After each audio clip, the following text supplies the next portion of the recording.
Lincoln, I'm almost ready, man. I just gotta get these shoutouts out the way.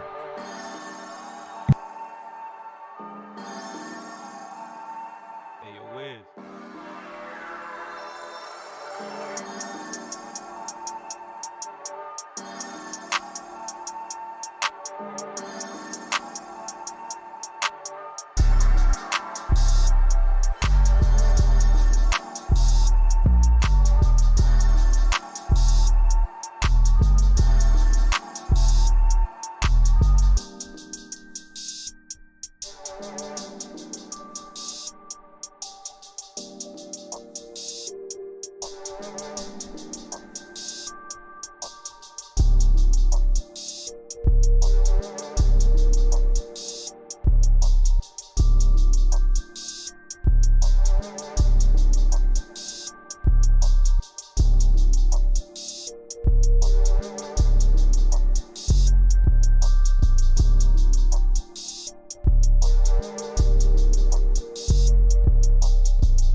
Let's make sure all of that is not called. Okay, we're good on that.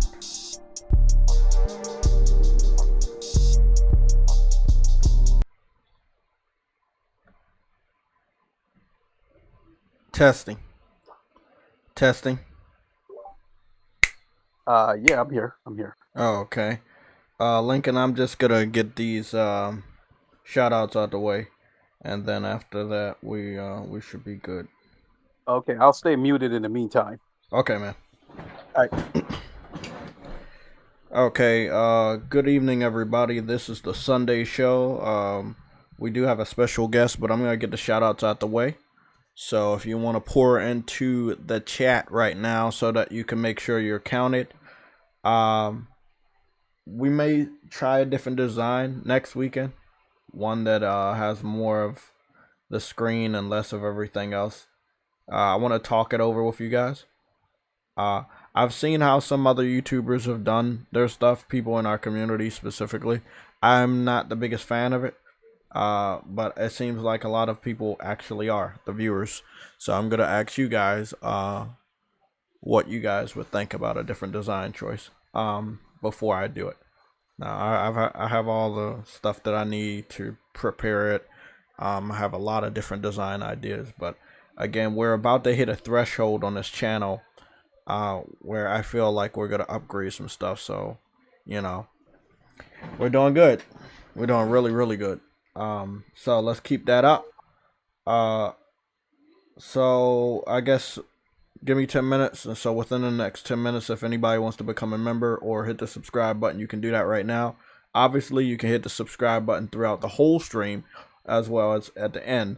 But if you want to become a member, you should probably try to do it right now so that your name can pop up and we can give you a proper shout out before we get into the craziness that is this stream. And my boy True Woody is here. True Woody, just give me about a few minutes to do these shout outs. Okay. So let's get started with the members. We have what's going on? We got 12 people at the Hunter status. We got 18 people at the Legend status. That makes up at 29 members for this channel. Big shout out to the 29 members. Also Lorenzo and Cyber Dragon for giving us those 2 gifted memberships to 2 different sets of 5 people.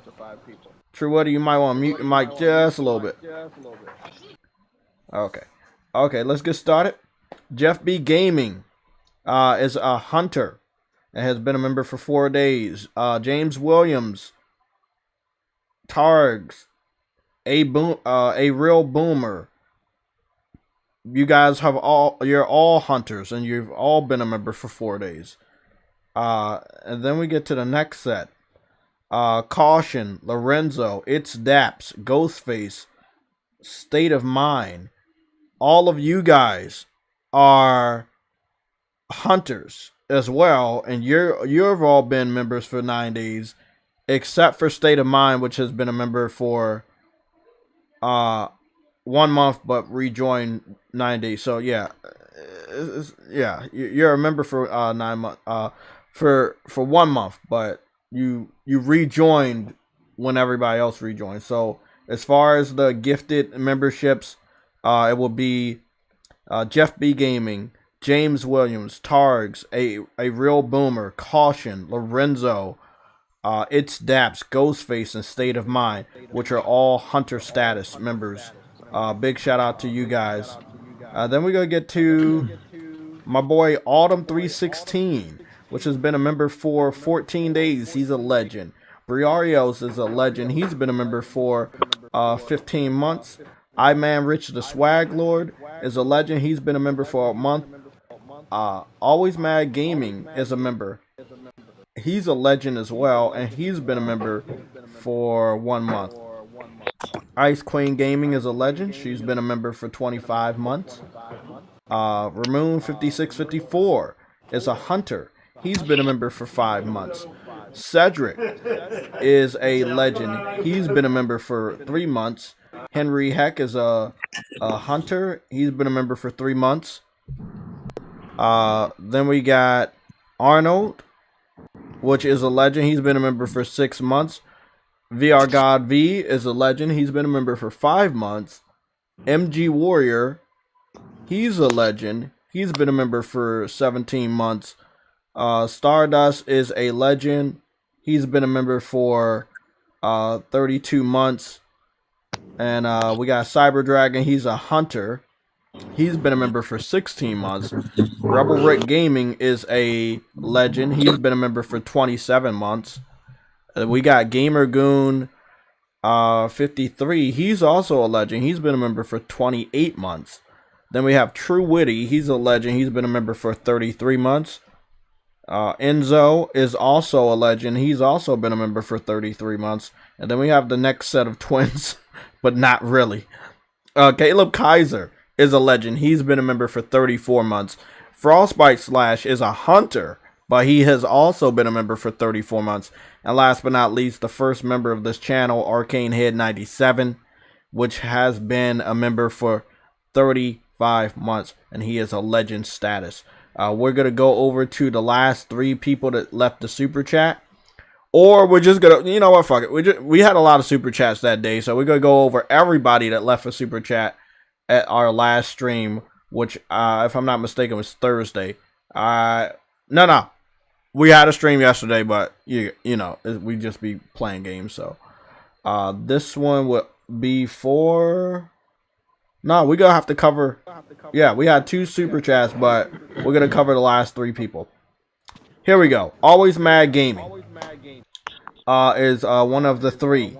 Viper Reaps Corner.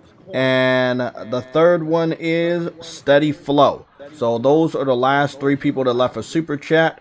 And that was between the Tuesday stream and Thursday stream. So we had 2 of those being on Thursday. And Steady Flows being the last super chat that was on Tuesday, which was a buildup of a whole bunch of super chats. So again, big shout out to the members and the individuals that support the stream with the super chats.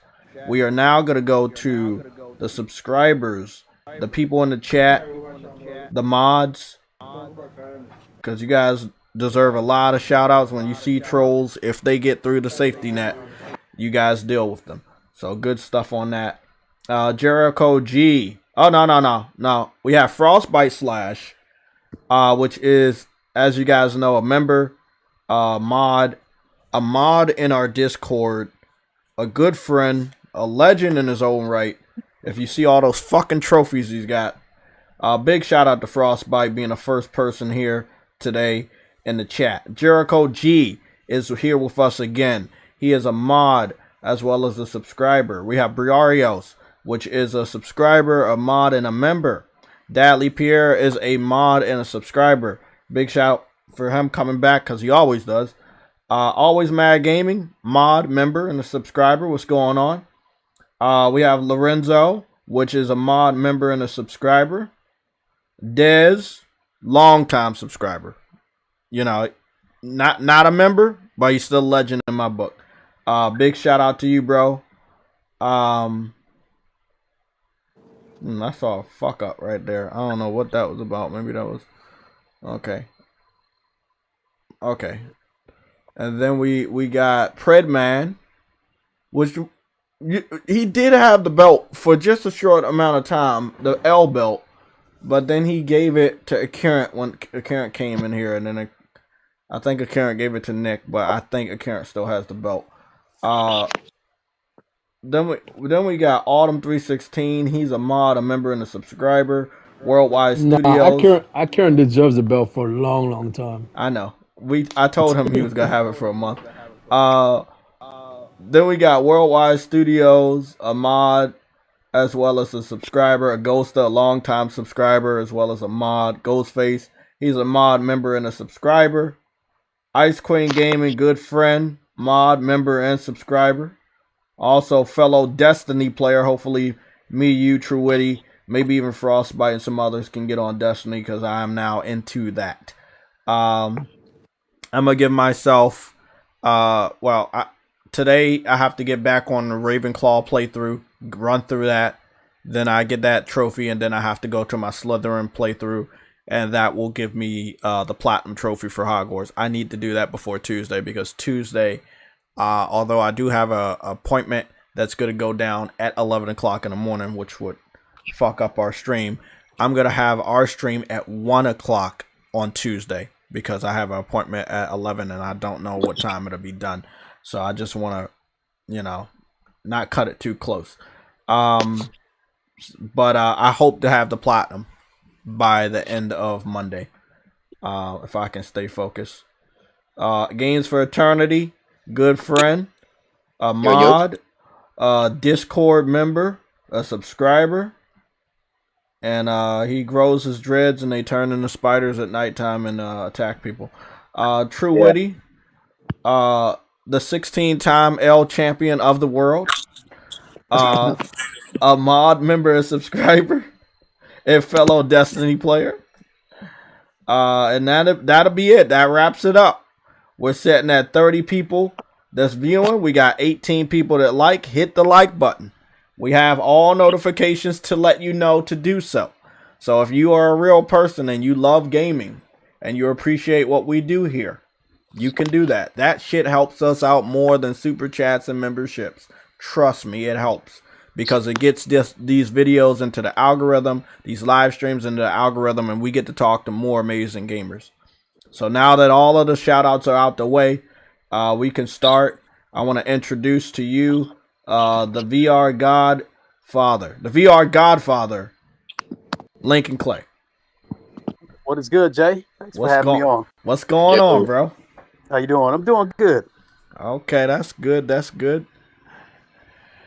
We had, we've been in contact, every now and then, and I've been keeping an eye on VR. VR has gotten to where I need it to. I'm gonna get VR later this year, but long story short, you've been on it.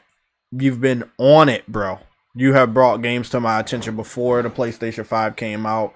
Just you've been on your VR stuff, but I have to go back to Twitter because I've been doing a whole bunch of shit, so I don't remember. But it was a topic outside of VR that you had talked about, and that's when I was like, bro, I need you on to talk about this. Do you remember what the topic was? Yeah, I mean, even though, I'm into VR, when I first came to YouTube, the reason why I came to YouTube was to talk about Microsoft because I have a high disdain for Microsoft. I have not liked them for a lot of years. And even though I've moved on, past the console war and I'm a VR dude, my ear is still to the ground. I still loosely know what's going on. And so we fast forward to today, we've got the situation where this circus act that we call the Microsoft Activision acquisition, Microsoft has used just about every sympathy card in the book. And the latest one is that they revealed the mobile earnings of Google, Apple, and who was the third entity? I have to go back and look at that tweet again. NVIDIA, I think. They revealed.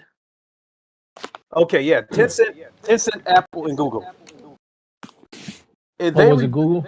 Yeah, so Microsoft has revealed their mobile earnings as another sympathy card as to why they should be able to acquire Activision. But not only did Microsoft hide their numbers, because when they were getting their ass kicked by PlayStation, they totally switched gears it said they don't report sales anymore as a measure of success. Now it's how many apples got ate up in Sea of Thieves. You know, that kind of shit, which is just absurd. I want to But then, say, I want to cut in and say something, man. Sadly, the information you just about the, the analytics on things done inside the games, Microsoft doesn't even engage in that. This was something that they have brought to the battlefield of the console war, and they don't even engage in it because it doesn't help them. It would only further prove that more people don't play on Xbox because, PlayStation had did that with Days Gone. They had did that with Horizon Forbidden West as recently. And it's just, if Xbox was to do it, their numbers would be significantly lower. If I'm not mistaken, Hogwarts had did it, but on a grander scale. I think they only covered 4 topics, and every last one of their topics were 300 million. So it's like they can't even do the one thing that they were like, yeah, we're not going to cover sales. We're just going to cover the analytics of the games. But now, like, again, 3 years later, they're not doing it anymore. I think part of the reason why they're not doing it is because every now and then Sony will release some engagement numbers, which blows Microsoft out of the water, which I think was really stupid because I think that when Microsoft switched gears and started going with this engagement stuff, some people were, just for the simple fact that you would turn your Xbox on, some people counted that as an engagement. By that logic, Sony blows them out of the water just by people turning on their PlayStations. So I think once Sony started occasionally reporting engagement numbers that were basically drowning out the Xbox numbers, now they just went quiet. Don't really talk about that stuff anymore. Yeah, there's always patterns all around me. I see things that I have seen before that kind of educate me on what's going to happen. It's almost like being in the dark, Yeah, I don't have the biggest friends when it comes to the insiders or the influencers or the developers. But one thing I do have is the knowledge of me being around for so long in the YouTube gaming realm. And one of the patterns that we're seeing is a new one that I just saw. Normally I don't get my news from N4G, but we know it's a cesspool of Xbox fans. So going along with what you're saying, Microsoft giving out details about other competitors, this is what just happened 15 hours ago. It was posted on N4G, and you're going to get a kick out of this. EA is the largest games supplier to PlayStation, claims Microsoft. Now, again, this is why we have the title. And it's not even this specific title or this topic. It's not the topic that brought you into, to the show today. It's about the Superman shit. It's like they're so far. Can I even say that? They're so far up that I don't know if they can smell what they even smell like. You know what I'm saying? They are just far up there. They are very, very far up there. They are neglecting. Think of it this way. You're a school, right? You're competing with another school, but you're so focused on that other school that you're not paying attention to your school. Your kids are failing. Your sports teams suck because you're just so busy worrying about what the other school is doing. That's what Microsoft is doing right now.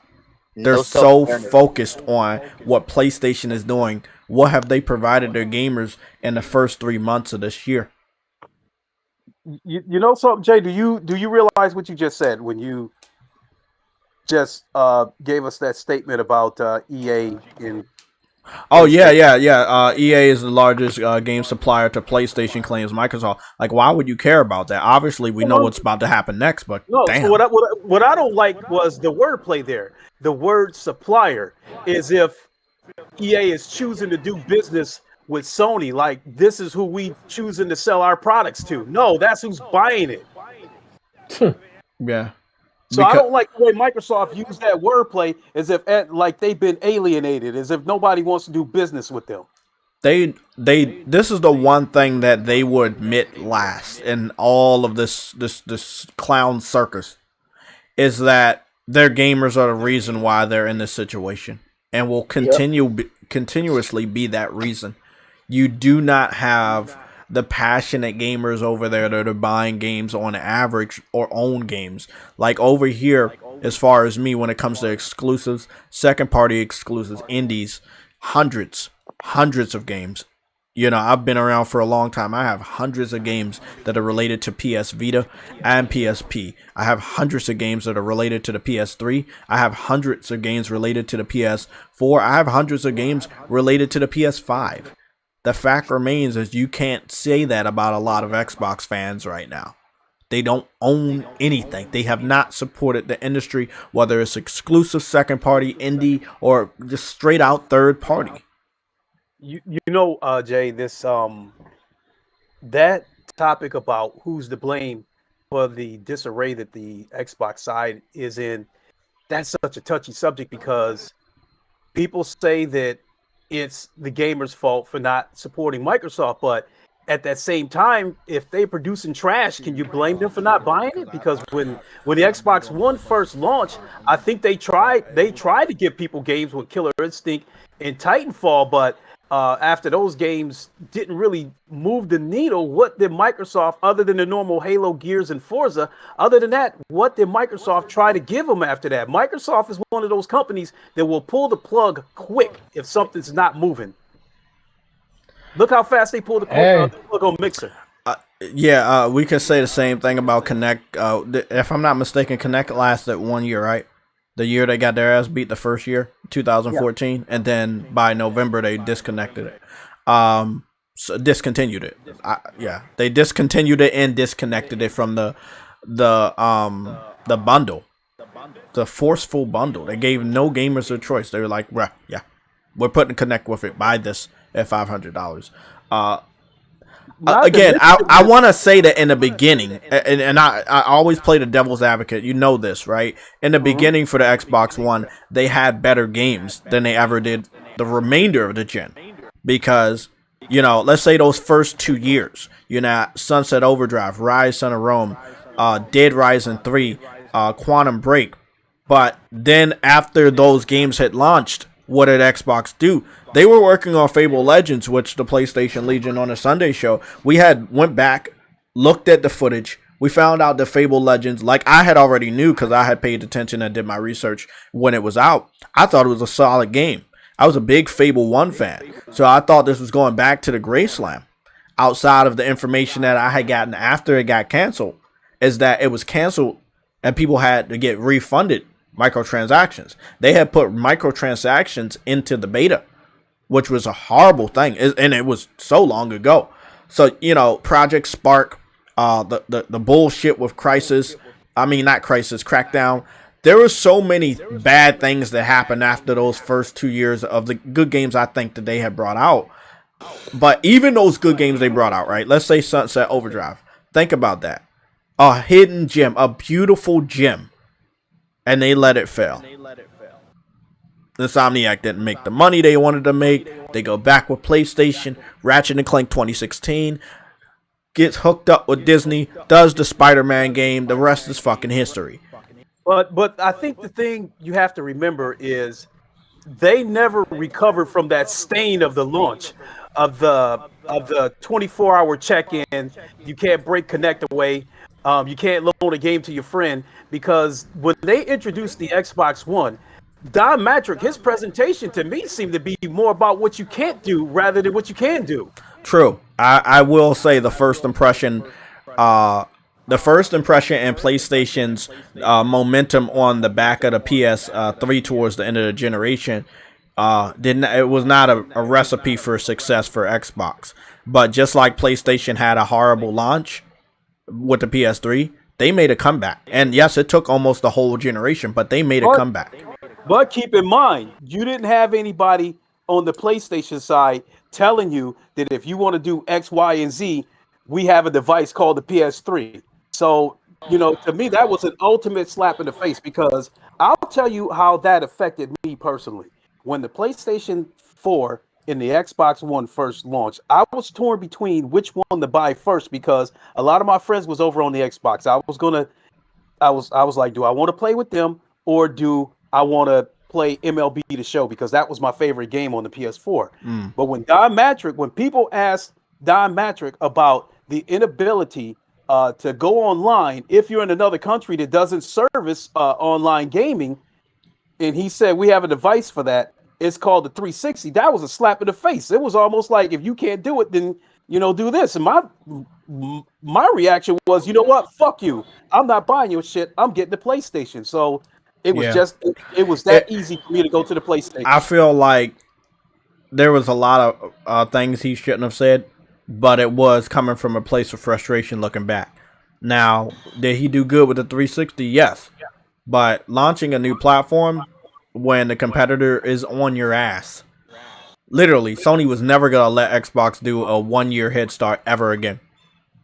So long story short, what's going on, King Thrash? If you want to get in here, you could, man. You know you're always welcome. Absolutely. Come on in, Thrash. But yeah, it was he was coming from a place of frustration. It was wrong of him, and yeah, they suffered. But people fuck up all the time, and you can recover. I can't tell you. Them, like I don't mean to interrupt you, but no problem. While we're on that, don't forget it's been a chain of fuck ups, because coming into the launch of the Xbox One, they still had the red ring of death stain on them. Mm-hmm. So they already have people looking at them sideways, wondering if we're going to buy a console from them, and the shit takes a dump 2 days after we buy it. Exactly. And there was another thing I paid attention to towards the end of the PS3 360 console war. Towards the end, when the systems were still supposed to be competing, Xbox 360, their output of games was just complete dog shit compared to what PlayStation was producing. Like it was no fucking contest. By that time we already had God of War 3 out. We already had Killzone 2 and 3. We had SOCOM 4 out already. By that time, PlayStation Home was doing its thing. Infamous 1 and 2 were already out. You know what I'm saying? Like, we had all these great hits. We had the PlayStation Move and their games. We had different diverse games like Little Big Planet and Mod Nation Racers.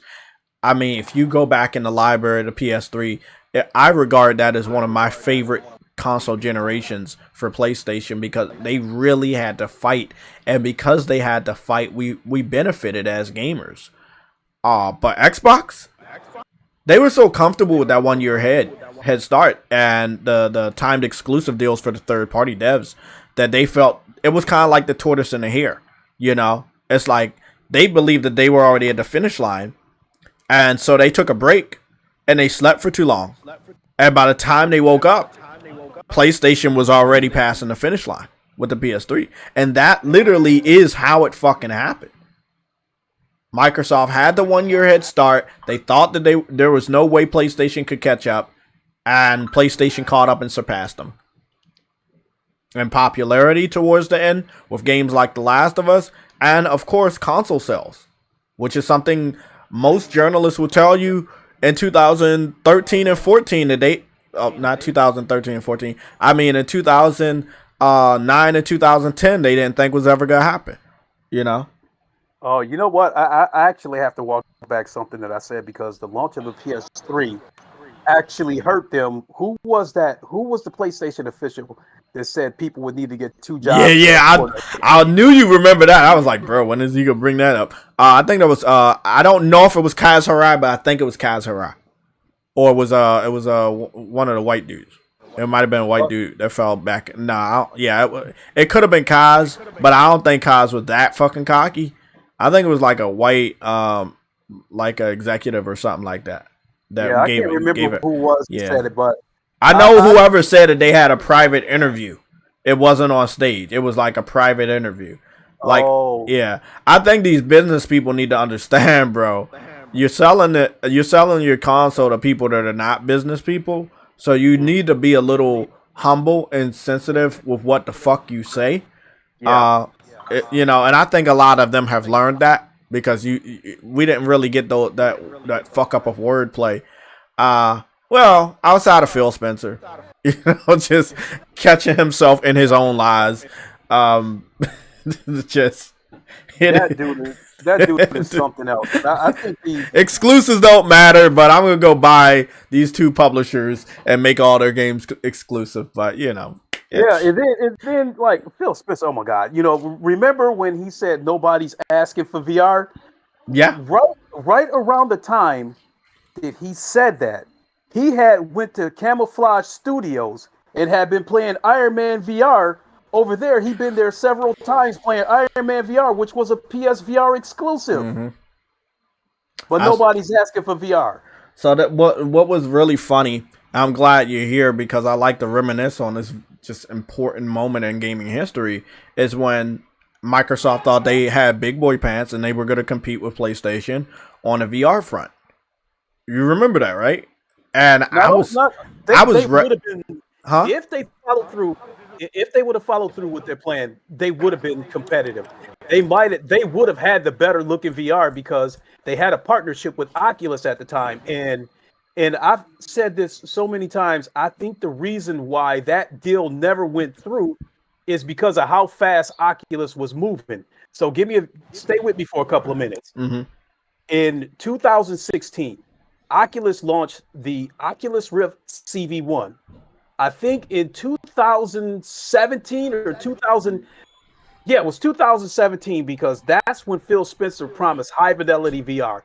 In 2017, Oculus launched the Oculus Rift 1, the Oculus Rift S, and the Oculus Quest. 2 years later, they come out with the Oculus Quest 2.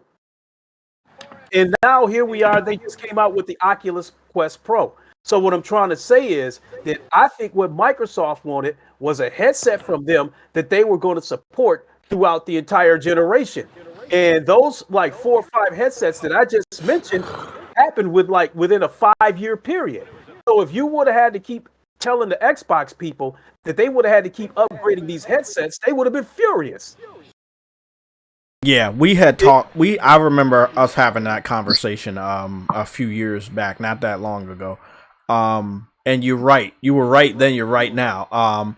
Yeah, the VR when it came to PC and even cell phone is on a different front. It's like, yeah, you're gonna have to every couple years or every year you're gonna have a new model like a cell phone. Yeah, I don't think Xbox fans were ready for that, but I like that PlayStation found a nice balance with what they're doing right now. Their shit is so fucking powerful. Did you see the Walking Dead comparison? Yeah, I did. So Yeah. And I'll come back to that in a second. And like, in all fairness, whoever put up that Walking Dead comparison was disingenuous. That was not cool. Because although I really like PSVR 2, I got to keep it 100. But damn it, there was something I was going to say. What was going on with that? What headset was it really running on? Because I can't believe that it would look that bad. It was on the Quest, but the thing about it was on a Quest standalone with no PC attached to it. The Oculus Quest operates on a mobile headset. It has a smartphone chip in it. Okay. That is why it's wireless, and that's why you can move around with it. But the trade-off is that you're going to get PS2 level graphics on a lot of these games. Now, if he would have connected that Quest 2 to a PC, like my PC, I've got a $4,000 PC with a 4090 in it. It would have looked better than PSVR 2 because my PC has way more horsepower than the PS5. No disrespect to the PS5 because it is an amazing console for what you're getting. It's worth every single penny, but that comparison was disingenuous because what they basically did was put the PS5 up against Candy Crush. So if I'm not mistaken, that comparison, the first time I saw it came from Push Square, or did it come from somebody else? Well, because I know Push Square had ran with a story, but I think I had saw it somewhere else before. It was that TMF channel, that orange fucking. With the circle. Clickbaity shit. Yeah. Clickbait shit. Is it the one with the circle, like the smiley face thing with the eyes? Yeah, the smiley face. Yeah. We don't go there. So somebody posted the screenshots on Twitter. The Walking Dead Saints and Sinners. So, if you want to know what's going on with PSVR 2 versus PC VR, come to me because I have 3 gaming PCs and 2 PS5s. I had 5 VR headsets. God damn. Hey, let me get one of them. No, I'm just kidding. Nah, No, but I And know so, Vegan even knows his today, stuff about VR because he's been very, very passionate about it from oh the yeah. start. So So if you want me to use racing games as an example, the best headset I have is the HP Reverb G2. And along with some of the tools that I'm able to use, I can super sample that headset up to 3100p on ultra settings. But with PSVR 2, it's my second best headset. So it's definitely punching above its weight.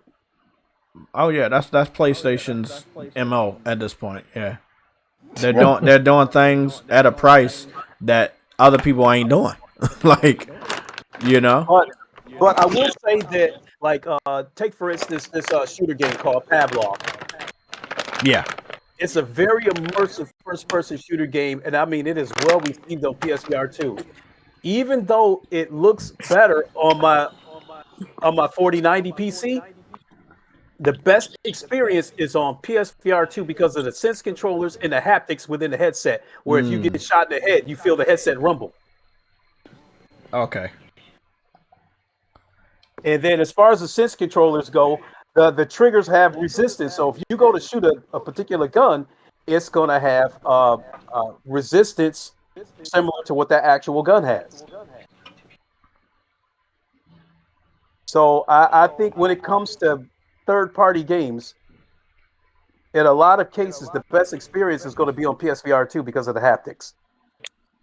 Yeah. I mean, I'm pretty sure in a little bit we'll have a new VR on PC that include haptics. But they do have the haptic vests, right? Yeah.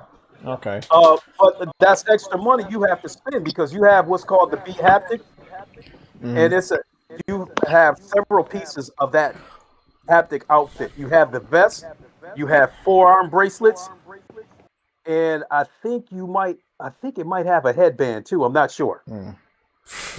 But It's like Ready Player One all over again, bro. We're definitely getting there. But I think you're talking about $1,000 for that. Huh? But I think you're talking about $1,000 for the B. God damn, for all the haptics. Yeah, man, there's so much shit you can buy for VR. Be honest with you. To enhance the experience, but it's expensive. You also have what's called a catwalk, and this is a pad where you actually stand in this pad and you walk in real life. Yeah, I can't. No. That's a couple grand. You have the yaw motion simulator. I know what that one is. Yeah. Yeah, that's a couple grand too. The only reason I haven't bought one of those is because I stay in a 1-bedroom apartment and don't have the room for it. Wow. Question though. With all these peripherals and add-ons that you speak of, is there an American Gladiator VR game? Oh yes, there's several of them. I need to get that. One of them is on PSVR 2 called The Swordsman. And yeah, I heard of that. Now, what you had was you had a game called Blade and Sorcery, and at the time it could not come to the original PSVR 1 because the PS4 was just limited with its power. But they did manage to get the Swordsman on there, and they've evolved that game over time to the point now where it's got blood and gore on there, so you can rip somebody's head off and cut the arms off and all kinds of stuff. So yeah, I want the American Gladiator. I want from the 90s. So. Yeah, I seen Jess playing that one, the Swordsman. Yeah. Dope. So if you want the Gladiator game, that's your game to go to on PSVR. No. Like I said, I want the American Gladiators from the 90s TV show. Oh, I know. Oh, I mean, I'm sure there's games like that kind of in that ballpark on PC, but it's not on PSVR 2 yet. Oh yeah, definitely. I understand that. I'm just saying, just in general, where we're at with VR, I'm just saying, if you're able to experience that, you know what I mean? Yeah. In VR, that would be fucking dope as shit. But I'm pretty sure it's going to happen, though. You got to get that Dreams VR for that, bro. Shut up. Oh, I will say, was it Lincoln? I'm not sure if you saw my Twitter post about somebody was making like a Call of Duty in Dreams that I had caught a wind of. But yeah, Dreams does have a lot of VR games sitting there, and I really hope PlayStation does something and update Dreams so that it can be playable on new VR, because there's a lot of games there. You know, even if there's just little demos, like I'm almost certain that they will, and here's why. Because Sony is some sneaky bastards with this. Sony, in my opinion, came out with Dreams to scout talent. yeah, we all know that. I've always said that. Mm-hmm. Because people have created some amazing shit with that limited hardware on Dreams. Yeah. Now, in the case of PSVR 2, if they do a PSVR 2 version of Dreams, you really gonna see some amazing shit. I know. What True Witty's been saying for a while now is that if they make a PS5 version of Dreams, or they need to update the meter so that you can make bigger projects. But from what I've noticed, you know, like you said, even with this small meter, there's a few people that do like hyper realistic Dreams creations, and they blow my fucking mind, man. Obviously I played a lot of Nintendo stuff, but Nintendo has went out their way to get a lot of those projects shut down. But they one of the projects that wasn't shut down was the entire Hogwarts Harry Potter world, where somebody designed every aspect of every movie, every area, and they connected it. You know, in the editing tools for Dreams, you can connect one level to another. I think Yella knows, like, okay, so you go through a door back in the day on a video game, and it's a black screen, and then you turn up in another area, and so they connected every area to another. It was, look, man, to this very day, if I was to show you guys that, it looked like a damn tangle, like somebody was tangling 40 different shoestrings. It was just wild what they did with that. And it looks really good. It looks really, really good. Lot of talent there. I know about 2 different gamers that had created stuff on Dreams that went on to making real games or joining a development team. So it's awesome to see that type of stuff. But yeah, back to it. Afro, I'm glad that you're here. We're here talking about why does Microsoft care so much about about PlayStation exclusives, or what PlayStation is doing. They're snitching on everybody. They don't want to talk about themselves. They want to talk about everybody else. Look, everybody knows this tactic, and they must think they're still in high school, but they're not. Xbox is the male Karen of the gaming industry, bro. They're playing victim in a situation that they embedded themselves in. Yeah. I think you said that Xbox is the male Karen, you know, playing the victim card. But I will say this, ridiculous of how Microsoft looks, I think this deal is going to get done.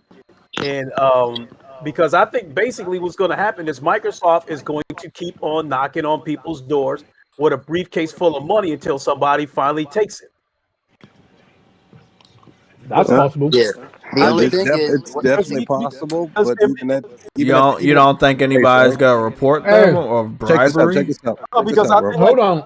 Like for instance, like I think Microsoft is the one people that's putting up this virtue signaling, the FTC acting like this can't go on because a monopoly is wrong and yada yada yada.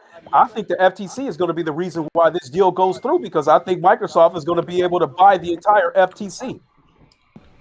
I mean, they got a never-ending wallet, so it won't surprise me. But even if that's the case, bro, Xbox is the cancer of gaming. Okay, hold on. Even so, you still got to convince everybody else. Because even if the FTC can't put it through, everybody else has to agree with that and put it through. Okay, well, look, let's say regardless of whatever happens, they're going to have to make a massive amount of concessions. They've already started. So it's going to be a way looking different deal by the time it's over, if it goes through. But there's consequence, and there's bigger consequences more than just PlayStation if it still goes through. Because if it goes through, how are you going to tell anybody else they can't purchase nothing? I think what's going to happen is, on the outside, Microsoft is going to keep talking about these deals that they're offering to people. I mean, Microsoft is offering people so many deals. They're going to offer JTech a 10-year deal.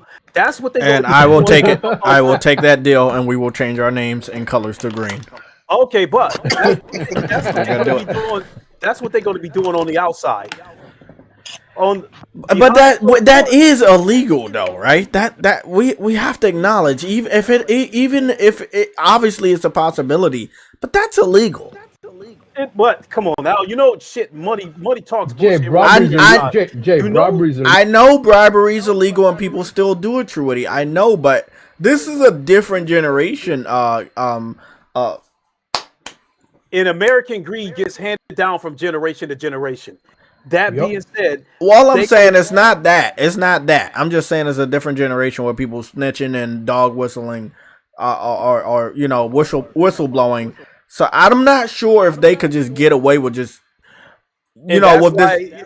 You're fighting for multiple months and then one day everybody lays down and let it go through. And that's why they're going to buy up the entire FTC. They're not going to just pay the heads of the FTC. Hold on. They can't. I'm gonna be honest. They can't buy the FTC. I'm gonna tell you why. They can buy them, bro. They can buy them, man. The FTC is a government. I know, but it's the United States government. Right. Exactly. They're going to be able to pay off everybody right on down to the janitor. They can pay them off. They can pay them off and have them look the other way, but they can't buy them. That's a government. Tell me, Microsoft gonna buy the government? That's exactly what they're going to do. Well, at this point in time, if this deal goes through and they allow it, Microsoft will be able to buy anybody in the industry. Hey, Lincoln, I think you're right, bro, because everybody don't look at it like that. The thing is, the United States itself is a corporation, so I think it is possible to buy the FTC.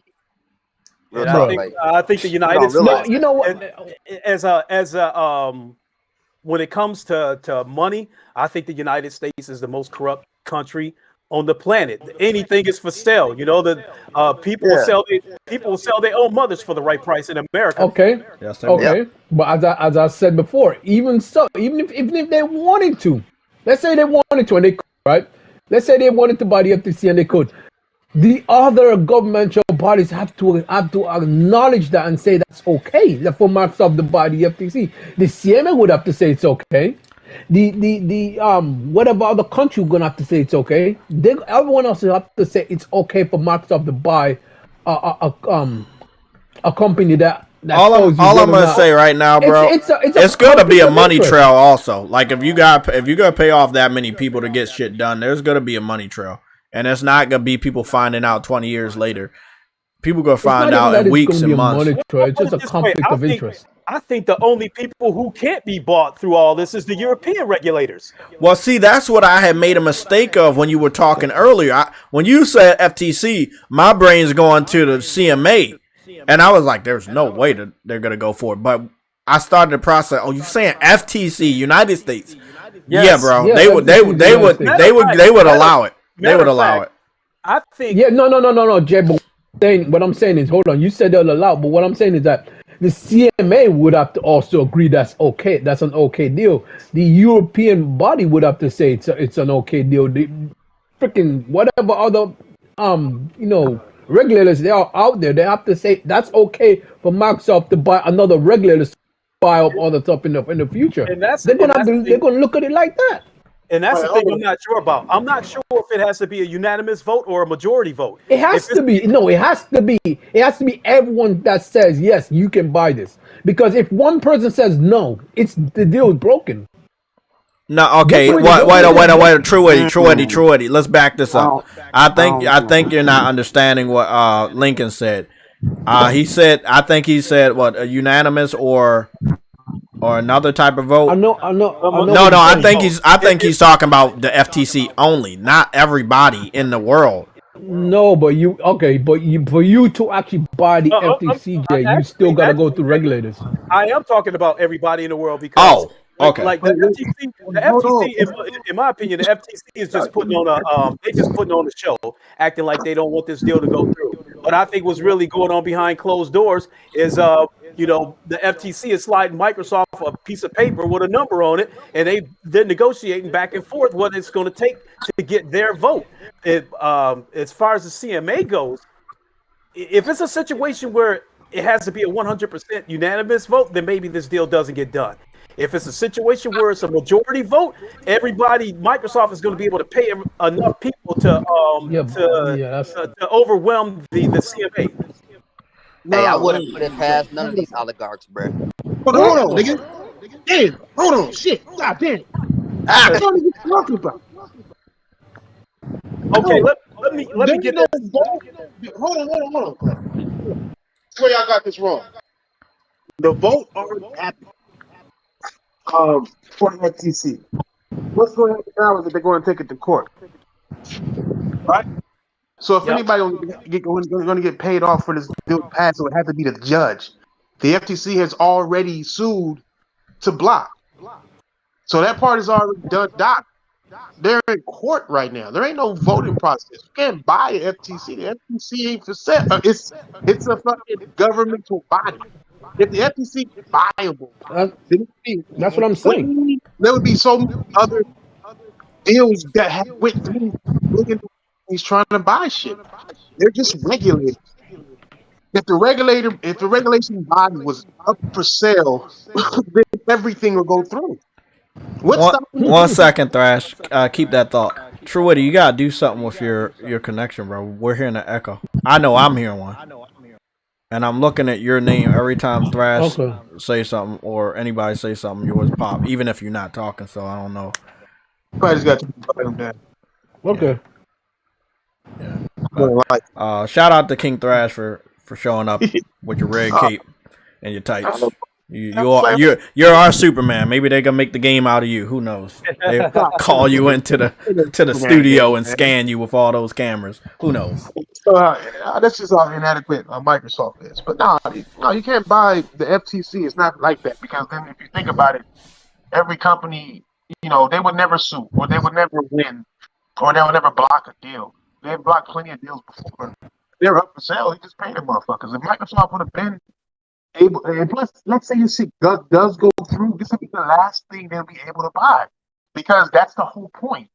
The whole point of this is the regulations are saying we don't want no fucking monopolies. Period. So where to go again and try to buy somebody else after buying this? Old enough. You own enough. You have another person. Everybody in the industry. You own the biggest game in the industry. The fuck you can buy somebody else for? They're not going to allow them to buy nobody else after this. Even if they even get this, look how hard it is to get this one. Just because it was hard to get this one and they still got it, if they get it, doesn't mean they're going to be able to get up. They just bought Bethesda. It's like they're buying the whole industry. Look at it. They're not going to allow you to do it. They know it's already hard. If it's easy, then you can say they'll buy somebody else. But right now, it's hard. So how much harder it's going to be to try to buy somebody else. And I would agree with you 100%, Thrash. But I think, since we're at a point, it goes back to my loose belief that they just going to keep knocking on doors and putting a briefcase full of money in people's faces until somebody can make something move. And as far as the FTC goes, I think this is all what's the word I'm looking for? I think they're virtue signaling, because the FTC really didn't even take action to block this move until the CMA started raising the biggest stink. Exactly, and I wanted to point that out, man.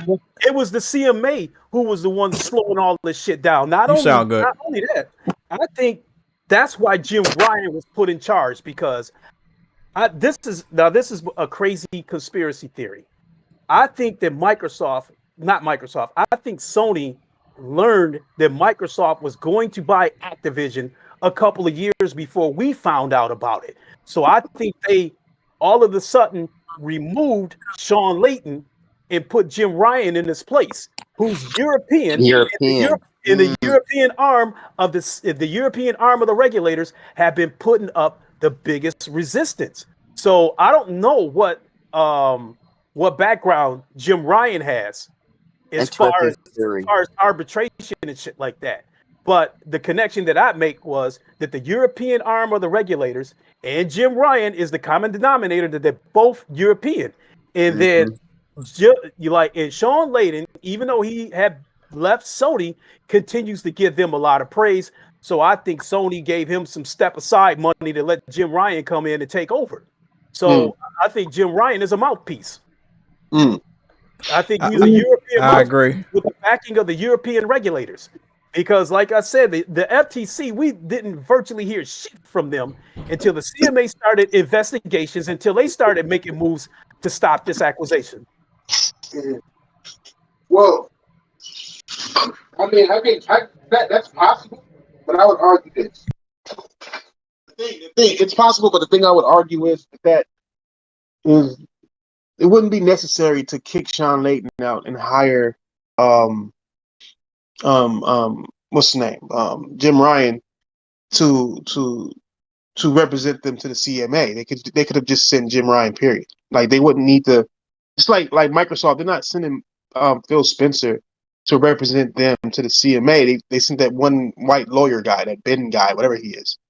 They sent him to represent them. You know what I'm saying? It's not necessary. Like, he's not in that position to represent them for acquisitions. You know what I'm saying? So I don't think that I'm pretty sure they would have sent Jim Ryan regardless of where he was at, right? Because he can relate to them more than they can.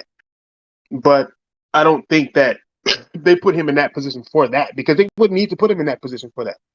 They could have just sent them anyway. They could have sent anybody. And I think that's where it stands. I think Microsoft is actually in a worse place than y'all realize in this deal. This deal, the CMA, if it doesn't go through with the CMA, Microsoft can still buy Activision. It's just they won't be able to sell Activision games out there, and that is a big market for them, especially for shooting games. It'll make the more people who don't want this in their country, is the less worth Call of Duty would already be. Activision has already lost a lot of worth in China alone with the whole Blizzard deal going south out there. It's already looking bad. A lot of investors are already saying for Microsoft to just drop this fucking deal. Microsoft is still going to try to do it because Call of Duty is just that important. They're acting like it's not Call of Duty, but in reality, it is Call of Duty and King more than Blizzard. But if the deal, I think the deal is in bigger trouble than what y'all think, because Activision is going to have the ability to pull out of the deal in June? And still take $3 billion home for free? Exactly. And see, this is what a lot of people don't understand. See, I already read this information. This was months ago, Thrash, when me and you learned that FTC was pushing back against it. But then we found out that the Indian lady, you remember her, that she left the FTC? And it looked real suspicious. But it was already too late. You know, FTC had already pushed back against it.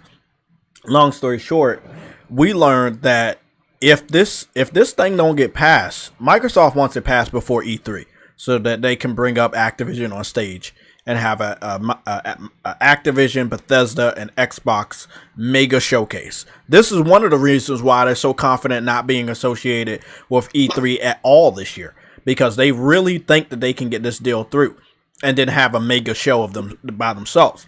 But long story short, yeah, we all know they have to get this shit done before. It's July, right? Yeah, I think it's July. And FTC says something about not seeing them until 2024, like when their portion's over. So, yeah, again, if Activision wants to pull out, like you said, they're going to have that ability to pull out. But the way that they saying stuff to the media, making it seem like they arm in arm and they in some sort of a pact together, where, you know, I ain't gonna move if you don't move. But I don't know how clear that is, because again, you gotta want people to buy your game later this year to keep you afloat. You know,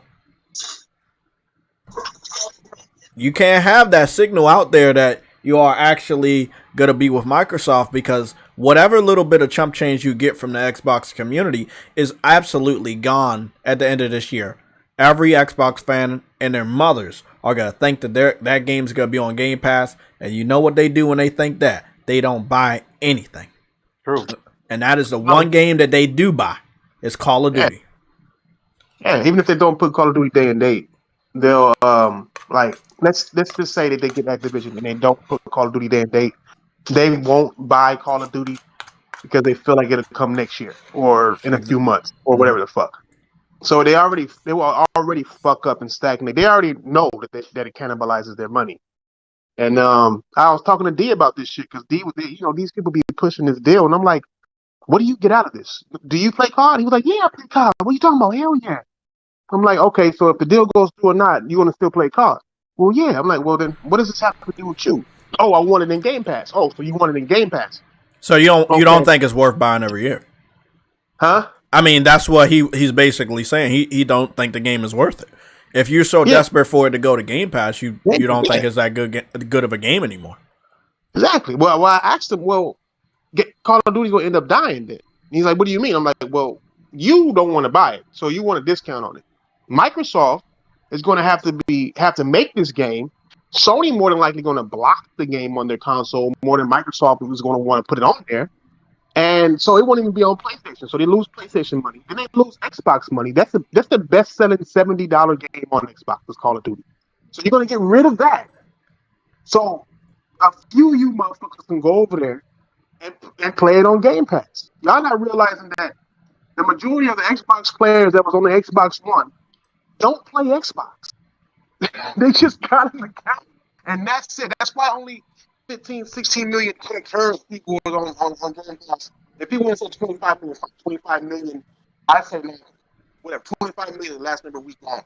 And they only sold a million. So that's like facts.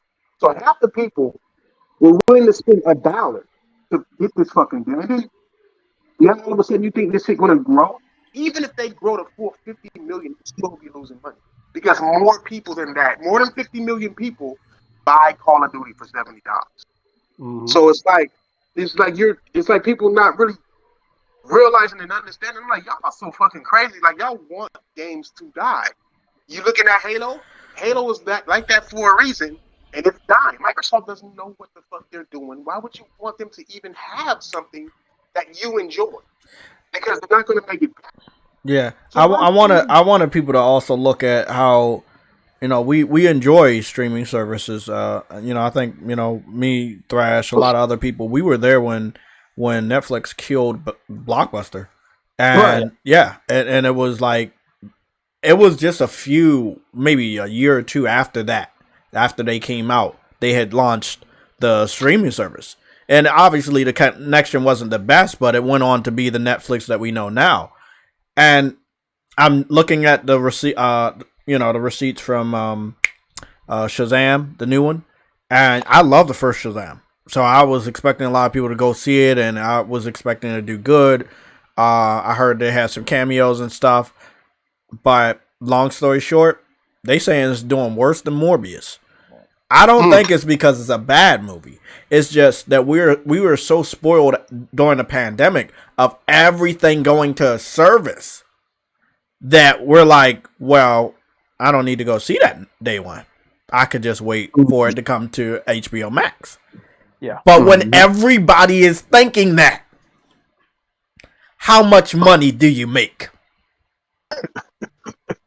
And see, and that's what Xbox fans don't understand. When everybody on your platform is thinking the same thing about it, man, I can't wait for it to come to Game Pass. I can't wait. Then nobody buys it. You make no money. The developer don't eat. And I just saw an interview from the Octopath Traveler developers. I gotta go read this. I gotta read this off so I don't misquote them. And I think because it's such a beautiful section, the last hold on, man. Don't worry, I got this. It's in the gaming section. I got so many fucking sections now.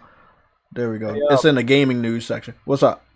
I want to throw a little side note in that I think part of the reason why Sony is trying to block this deal is PSVR 2. A while back, it was rumored that we could possibly see Call of Duty on PSVR 2.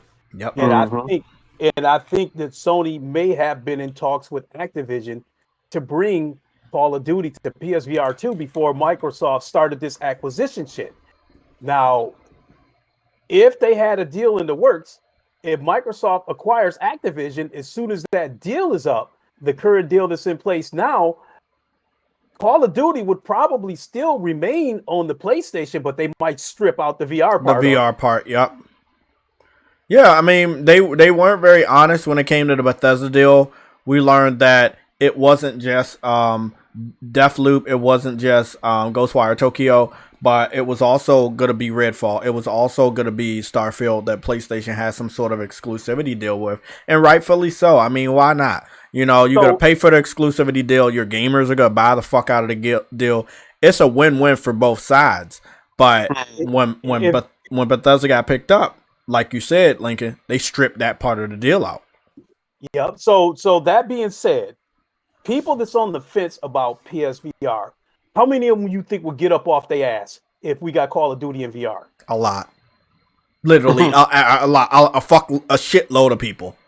I know a lot of people, myself included. I'm excited from everything I'm seeing. From Gran Turismo to Pull Off to, as you know, I'm a big boxing fan, to the new Creed that's coming out next month. I think there's enough right now, and then Call of Duty's going to tip you over. Holiday will be big for PlayStation. Not only that, you don't be surprised if you see Grand Theft Auto announced for PSVR 2. The current. Oh my! Stop. Okay, let me read this part off real quick so we can keep talking. So this is what the Octopath Traveler developer said. I just want to read the last sentence. He says, apart from that, we made the decision internally after observing the sales on the other titles. Now, this is why he was saying this. He says, of course, we heard all the Octopath Traveler fans out. They're asking for the PlayStation release, and the team also wanted to challenge ourselves to try to get the game on as many platforms as possible. Apart from that, we did make the decision internally after observing the sales on the other titles. So what I believe he's talking to, observing the sales on other titles, you only made one. I hate when listen, man. I can never have a developer on this show or any of the other shows we do on the week because I can't have those answers. That shit's triggering. You released one game. It was on Xbox and Nintendo and PC. It did good on PC. It did good on Switch, right?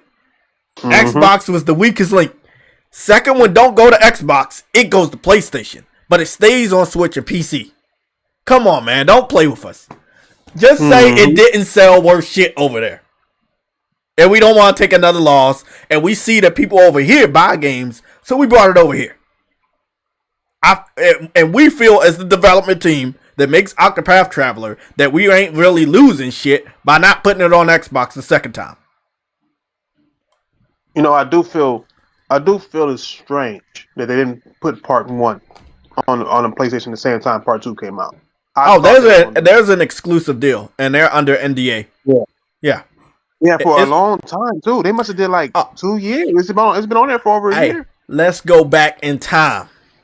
BioShock, Mass Effect, Grand Theft Auto, Lost in the Dam. Come on, this ain't new to us, man. Hey, last gen, right. you got Tomb Raider?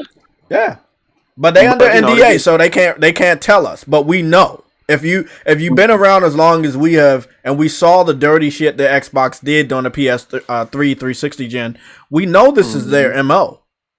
We don't shit. Here's another one. This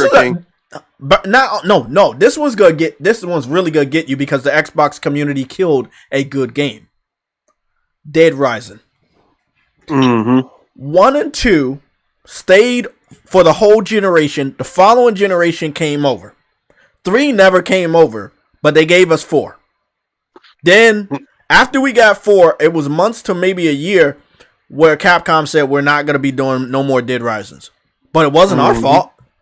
We wasn't the first adopters of any of the Dead Rising games. Nope. Hey, but they wanted that contract, so they got the contract. 4 games, and they died over there.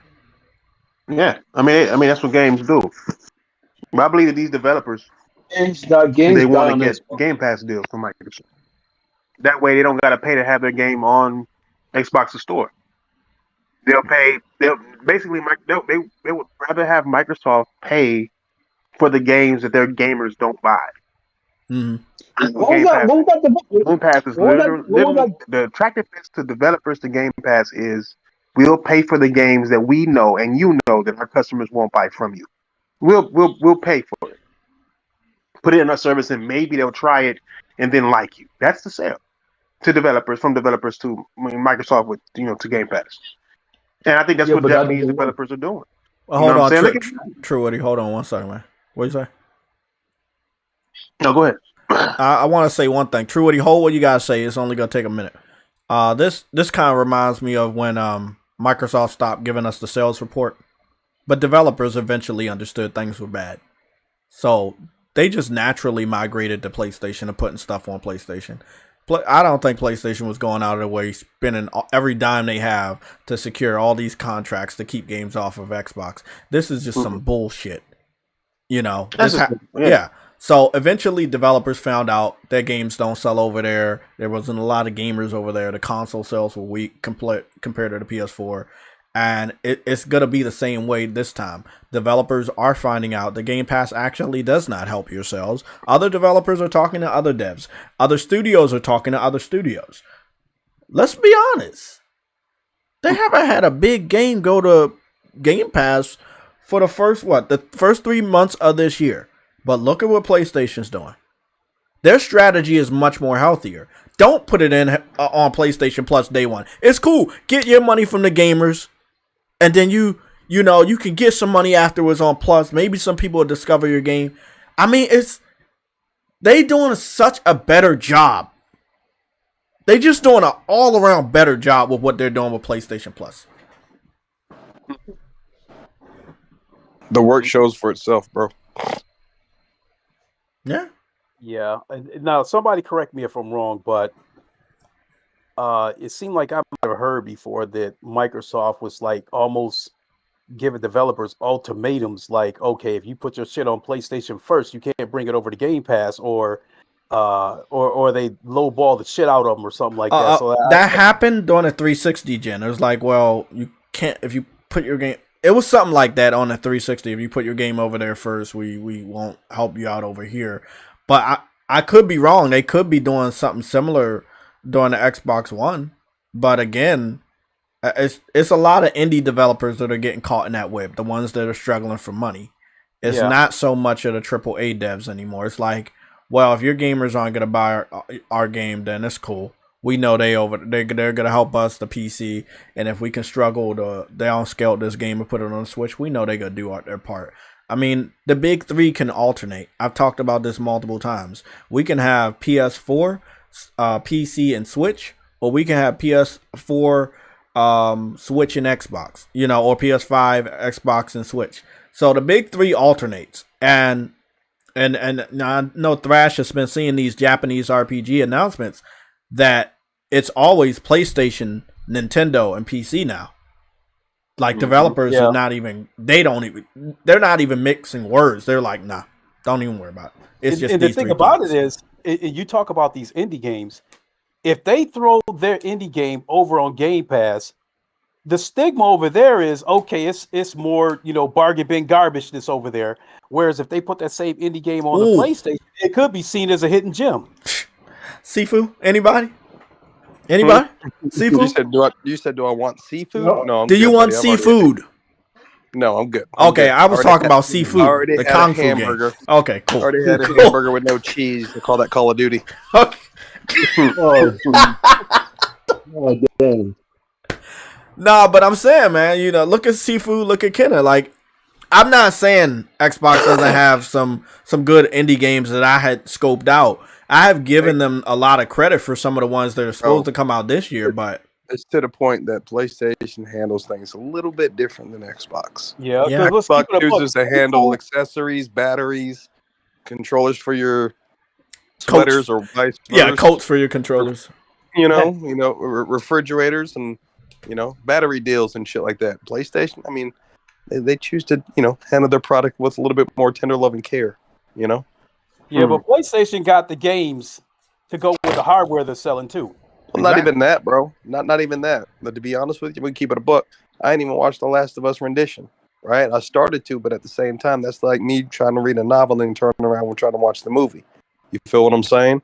I'm not saying it's a bad show, but at the end of the day, I played that game I don't know how many fucking times. Oh, I Is know. it necessary that I need to watch it? No. But what are the reviewers saying? Yeah, they're loving it, bro. Exactly, bro. And that's a product of what? PlayStation. Okay, so what happened to that Halo show? Anybody? You know, Did anybody watch it? Everybody pretty much passed out on that, yeah? The Halo situation is it's a disgrace. You can look at, but you can see that as a microcosm of Microsoft because yes, a lot of the single player games, the campaigns over on Xbox is trash. I wouldn't even say that, bro. What? Okay. Look, The Last of Us. How many of us was damn near in tears when Sarah died in Joel's arms? Everybody was. What campaign does Microsoft have that damn near bring you to tears like that? Get you gripped into the story? I can tell you right now. I could tell you one right now, bro. It was Gears of War 2 when Dom found his wife. Last time. Okay. Another moment was Gears of War 3 when Dom pretty much made the choice. Nah, it wasn't himself. So we knew it was coming. His wife was gone. We knew. But other than that, you are definitely right. They can't. There's nothing that compares to that because everything Microsoft touches, bro, when it comes to an IP, they fuck it up. Hey, what's crazy about the Gears of War thing is that those same developers who made that story are gone. Yeah, that's what I'm saying. They're no longer there. Yeah, you're not going to have them over there fucking working on Diablo. Exactly. I mean, I just got back in playing Destiny, Thrash, because like I told a lot of people here, like certain games to me, I can't play them if I don't have a crew. You know what I'm saying? Like, I love Uncharted multiplayer, but you going up against legends, like literal legends. They will no scope you on Uncharted 4, underrated multiplayer. But long story short, got back on there with True Woody, Frostbite, and some other people, and I'm like, what? I'm playing a campaign yesterday. I hop in a tank. I'm like, I didn't even know there was tanks in Destiny. I'm all the way from Destiny 1. And it's like I missed out on so much, obviously, but it's so good. It's a 2017 game, but it's so good. And I'm like, and then Yella keeps telling me in my ear, we're in the Discord, he keeps saying, those are the original people, the original people that made Halo. That's why it's so good.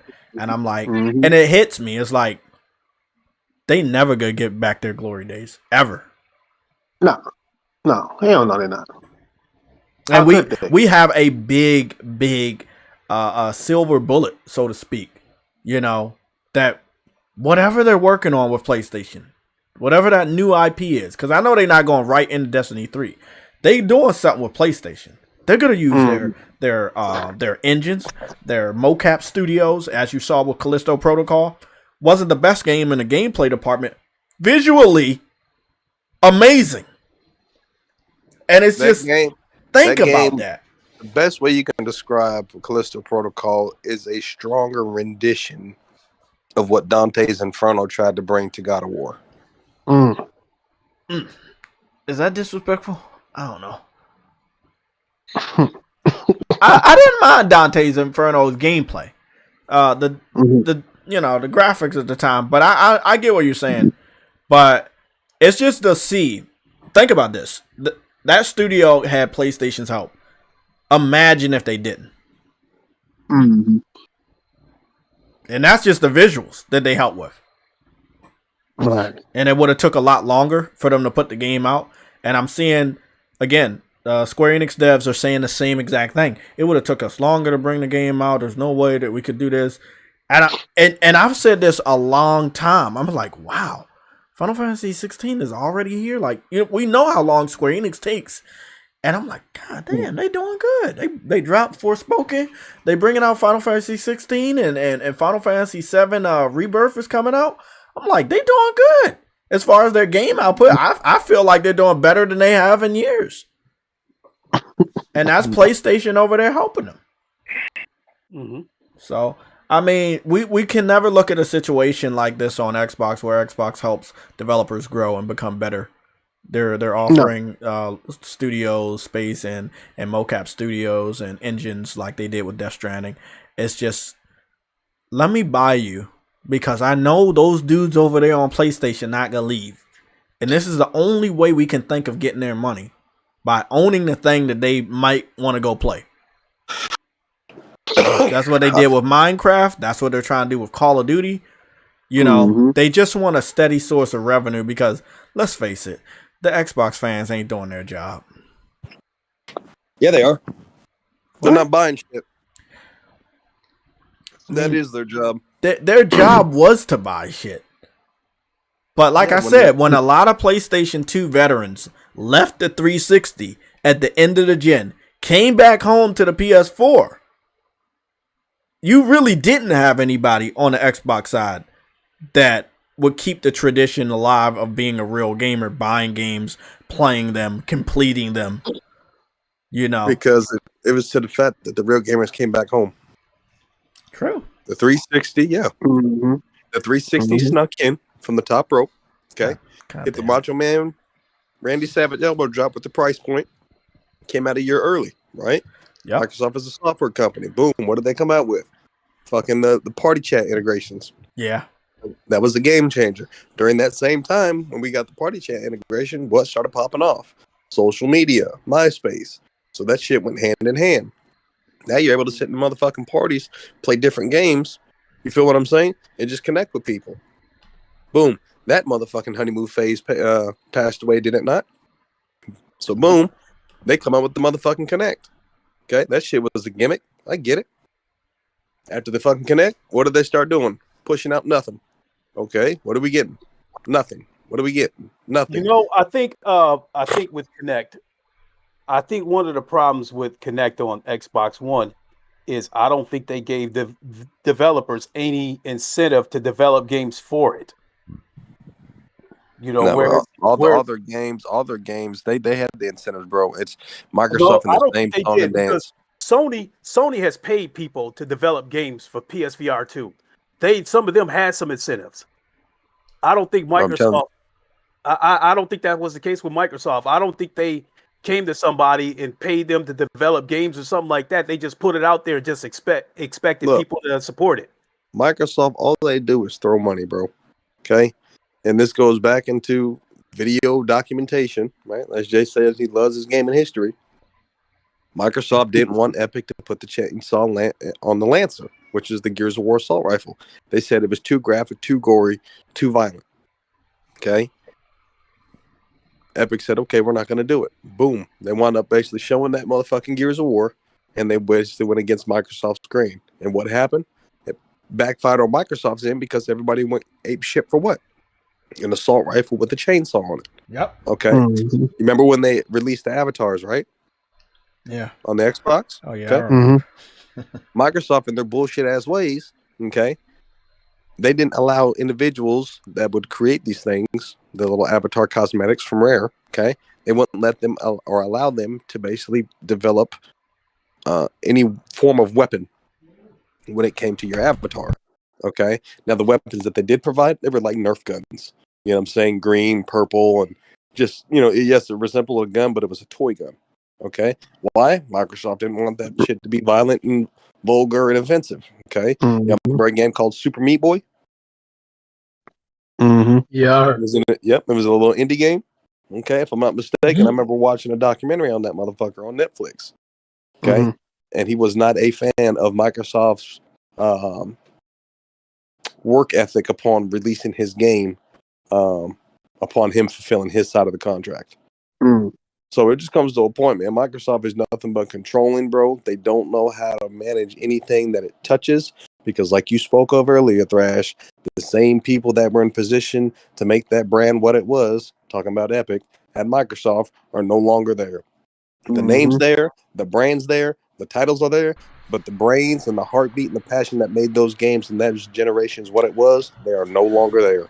Accept it, move on, and all you Xbots that still capture that motherfucking console and platform, you ain't nothing but a social butterfly because that's where all your peoples is at.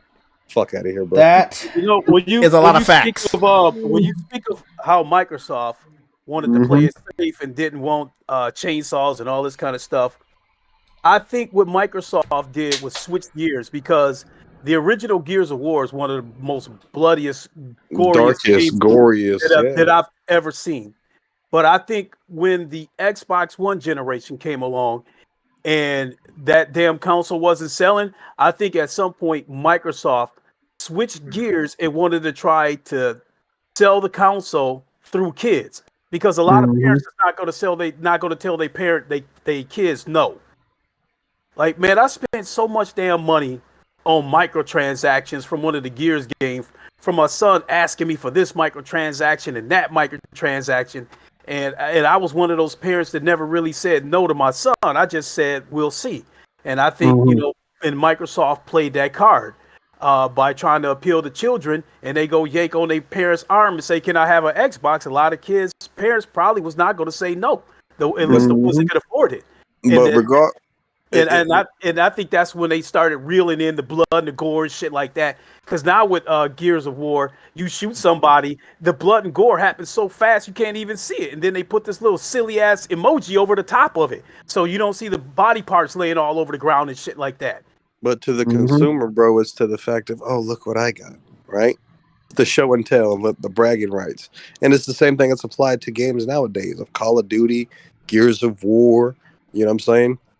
Just nothing but, especially Fortnite, microtransactions that doesn't affect the gameplay, but it feels though the consumer has an incentive to play so they can see the rewards of what they spent their money on, whether it be a blood splatter emote or some belligerent colors of cosmetics on a character or whatever the case may be. But yeah, that's where fucking gaming is now, bro.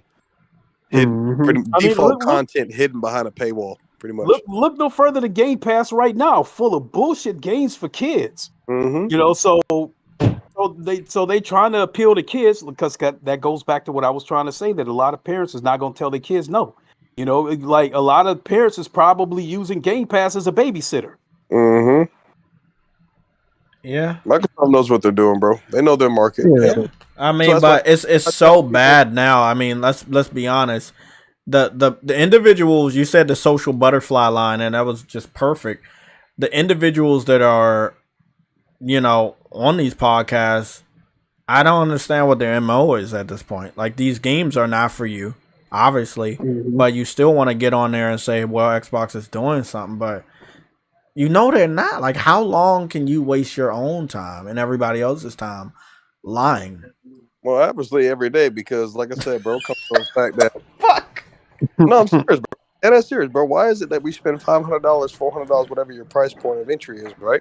If you console, okay, on the Xbox bracket, right?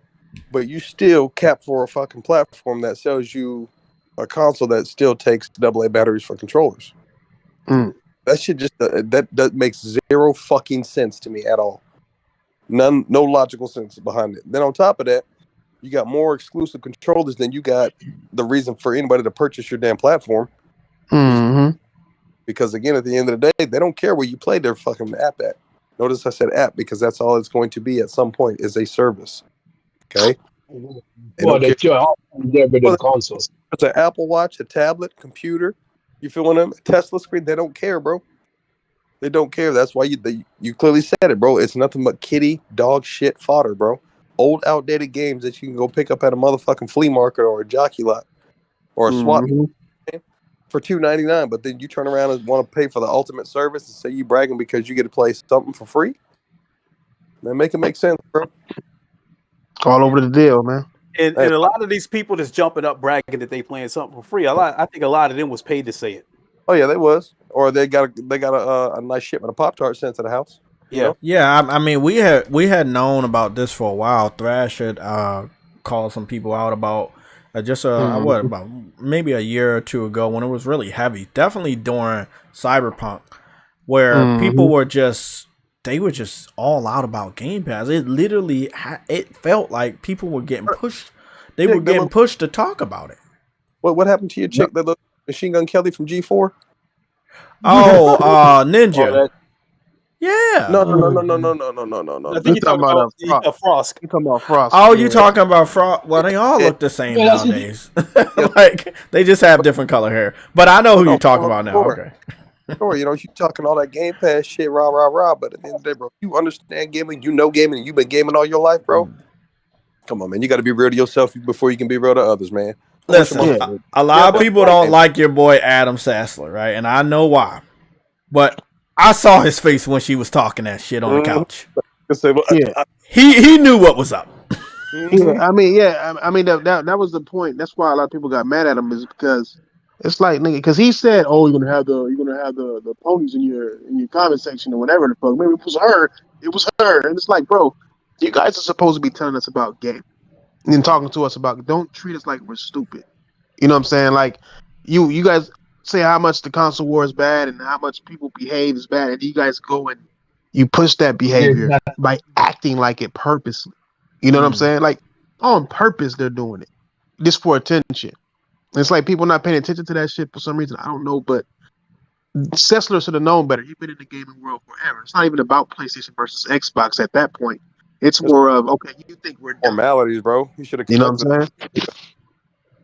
It's crazy. I think she's definitely a person that was paid to say what she said by Xbox. Also, I don't get why somebody should have grabbed her and pulled her to the side and be like, don't bring that shit up on the stage. But they let it happen. But bro, Sessler fell. He fell trapped to the same old fucking like. Look, he was getting the bag. I don't care what nobody say. He was getting the bag, Games. He was getting the bag. Exactly. Now, I mean, we know what we wanted when it came back. But when I didn't see, I knew Olivia Munn was just too classy to come back. But like when we didn't see like Megan Webb and some other people not come back, it was a whole new cast. And I don't think I ever made it past 5 minutes. Ever. Yeah, because and I just create something that was magical at that time. Exactly. And that like Thrash said and y'all said their heart wasn't in it. They didn't give a fuck about video games. No. Look, I'm gonna tell you who I've been watching for a few years now. They really give a fuck about video games. It is magical. Up, down, down. Where you get to see real wrestlers play games. Yeah. Bro, because they just like us, man. We was watching wrestling. They was watching wrestling. They just like us for real. They enjoy games. They love anime. They love comic books. You want to see some people really respect games and talk about games? Watch a wrestler play a video game, bro. That's all I got to say. Okay. These influencers? Nah, bro. Nah. Oh no, man! It's in the name, man. You getting paid to pretend like you enjoying something, so other people can be tricked into buying that shit that you pretending to enjoy. Yeah. Watching your shit is really about the shock value, man. That's all. Yeah. That's all it's all about now. Adam Sessler fell victim to it too. Man, I know he was mad that he wasn't getting he was out of a job and shit, and he kirked off on the industry, but you should have did it sooner. Like, as soon as you lost your job, you should have went off. He should have used his integrity and fucking not signed up for that shit. I don't know, man. Maybe, they probably paid him a lot of money because he was like a face of G4 at that time, and they probably paid him a damn good amount of money to just be there and sit on the show. I feel like he had no creative freedom coming back. I feel like it wasn't his show. Like when we were looking at the couch scene. When Frost was talking, they probably signaled him not to say anything. Probably. I should agree with that. And the thing about it is, what I'm wondering is, did they know Frost was going to say what she was going to say, or did she go off the rails and and say something, and then like maybe he was going like maybe he was signaling like, whoa, cut it, and they probably. But see, this the thing. This the thing. Know. They gave her so much freedom because of the time we live in that they were walking on eggshells. And they didn't want to like upset her anyway for her to go to social media. And then towards the end, when they had nothing to lose, then that's when they let her go. And it just didn't even matter to them because G4 was over. I think they planned that shit. They let her go because Black Hokage was right there with her on that bullshit. Like, I think they planned that shit. Black Hokage ain't any different though. I mean, they had to let her go because she burned that shit to the ground. Yeah, she did. And that's their fault because they let her go on for so long. That's why I said it didn't matter when they let her go because they were already like, what was it, a week later or 2 weeks later when they announced that they were done? Like it didn't even matter. It didn't take long. Yeah, it didn't even matter when they let her go because y'all was following right behind her. Like, I'm gonna let you drive to the house and we gonna take the truck full of the furniture, but you can drive to the house first. Come on, man. It don't make sense. Man. Like, y'all were going to the same location, bro. It mattered not. Hey, I'm sorry, man. Karma was really a bitch to her for real, because like she said some shit like what she said. Oh, she burned every bridge in gaming, bro. No one will ever work with her. Say I dodged getting fired, and then she got fired like a couple days later. Like she had to because of the audience response demanded that she be fired. Mm-hmm. So they like because of the culture that we live in today. With this damn cancel culture, certain people be allowed to run their mouth and say the most dumbest shit, the most Karen-like shit. They're allowed to run their mouth, and they don't get rid of that person until the overwhelmingly response that they got to go. I mean, look at that Batgirl show. You know, the ratings went into the fucking tank. You know, and people voted with their feet by walking off and not watching that shit. They had to eventually get rid of that shit. So, wait up, you talking about the Batgirl show or the Batgirl movie? The show. It was Ruby Rose. Oh, you talking about the Batwoman? Okay, you said Batgirl. Yeah. Oh yeah. That was dog shit from day one. Man. I don't know how it lasted that long. Remember CW was like they had to sell off, and when they sold off, they didn't sell for no money because they were that far in the black. Like that, it was really, really sad, man. Because I grew up watching WB and that turned into CW, and it was just so sad that they were, you know, I know people don't like this term, but they were so woke that they didn't say no to any of the ideas that from the writers, and they were like, yeah, let's put this in, let's do this, and they probably to this day they denying that it was the writing or the virtual signaling that prevented them from being successful and led to their demise. But it's true. Yeah. After Flash, you know what? Hold on, real quick. I'm gonna set. I know we say that word all. You say that word all the time on here, right? But I'm gonna set the record straight real quick. Everybody in the chat too. When people say the word woke, the way it's being used these days, it's being used wrong. The correct term we need to be saying is inclusive. Now, what woke really means is consciousness. All right. And that's all I'm gonna say. Oh, and that's how I use it. I can say inclusive, but when I use woke, I'm like, you're waking up to the fact that there are black nerds out here that may want to watch your stuff, and now that you're awake, you want to put like black, you know, characters in your shows, but you could have always done it. You know, but now you're awake, so you know. Yeah. People have different definitions of what the word woke is, but one thing that can't be denied is when you try to force an ideology on people and they're not behind, it's going to lose money, because this shit with Frost, with the Batwoman thing, this kind of, you know, the Terminator movie, this shit has been going on for years. Goodness. This shit has been going on for years, because look no further than Battlefield 5, where you had a trailer of a woman with a prosthetic arm shooting up an entire town, you know, and people were saying that was not historically accurate. So what did EA do? They came out and said that this is our vision of, you know, the Second World War. And they lost a lot of money on that one, right? Yeah, and see where the mistake they made was anybody who they tried to say that people are uneducated, that women did serve in the Second World War. You know, here in America, they was working in factories and shit like that. They wasn't on the front line, and that's where they talking about the inaccuracy of it. And so EA tried to say that you know, do your history. If you don't like it, don't buy the game. And so what they basically did, in my opinion, is they opened up a soul food restaurant and insulted black people. That's what EA did, because their audience is mostly young male, especially young white males, and they insulted that user base by saying that they were uneducated, and if you don't like it, don't buy it, and they responded as such. So, I don't, this shit, trying to force ideology on people that doesn't work, it seemed to be going on for years, because I think I can wrap, I want to wrap this up, bro. The Ghostbusters movie. Yep. Yep. I mean, I got so many damn examples in front of me, but the Ghostbusters movie.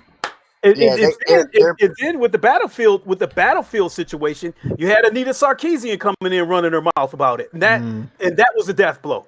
They're pushing this inclusivity shit too far, for real. Like, honestly, and it's weird because when black gamers or black nerds are acknowledging, it's a little cringy for you to like force it.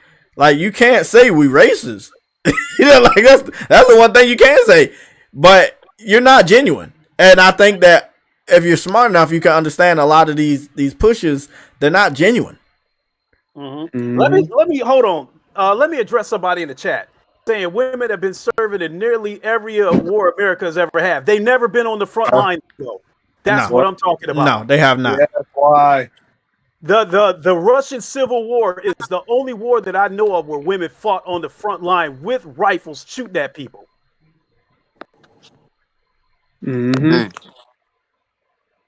So in that aspect, yes, women served in the war because they were working in the factories because the men were fighting. That's why the women's baseball league was able to prosper. The movie A League of Their Own. The reason why women's baseball was able to rise like that because all the men were gone. The Negro leagues benefited from everybody being fighting over in the world because the Negro League World Series was sold out. People was going to see that.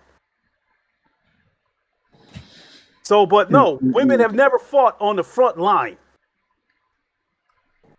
So they have served in the war, yes, but they have never fought on the front line, and that's where the pushback came from Battlefield 5, because you had a woman fighting on the front line with men rolling out of the way of tanks and blowing up the side of buildings and stuff like that, and they said it was historically inaccurate. And they basically said that if you're uneducated, if you don't like it, don't buy it, and you saw what happened. People didn't buy it, and they never, they never released that lady, the redhead chick with the prosthetic arm. They never released it. The game flopped so bad that they knocked the price down to $20 after about 2 weeks. Yep. Yeah, that was a real bad one. And that's why I keep telling you, my bad. No, I'm just saying. What you're about to say. It's always important for gamers to speak with a wallet. From journalists to insiders to influencers to people in your own social circle, don't feel pressure to buy something that you're not behind. Take it from me. I've supported Saints Row because why? I started with Saints Row. I love that game. It was great. I thought it was a great alternative to Grand Theft Auto, and I hoped to God that they were going to get back to their roots, and they strayed so far. And after I beat the game, I had told people, save your money. Don't get it, man. It takes a real man to acknowledge when you're wrong. And I was wrong about that all the way. And again, what happened with that? Well, the studio not doing no games no more. No more. So, we were right. And I remember those developers were arguing. After that first trailer, they were going back and forth with fans. Bro, it felt so good to be on the right side. It felt so good. Hey,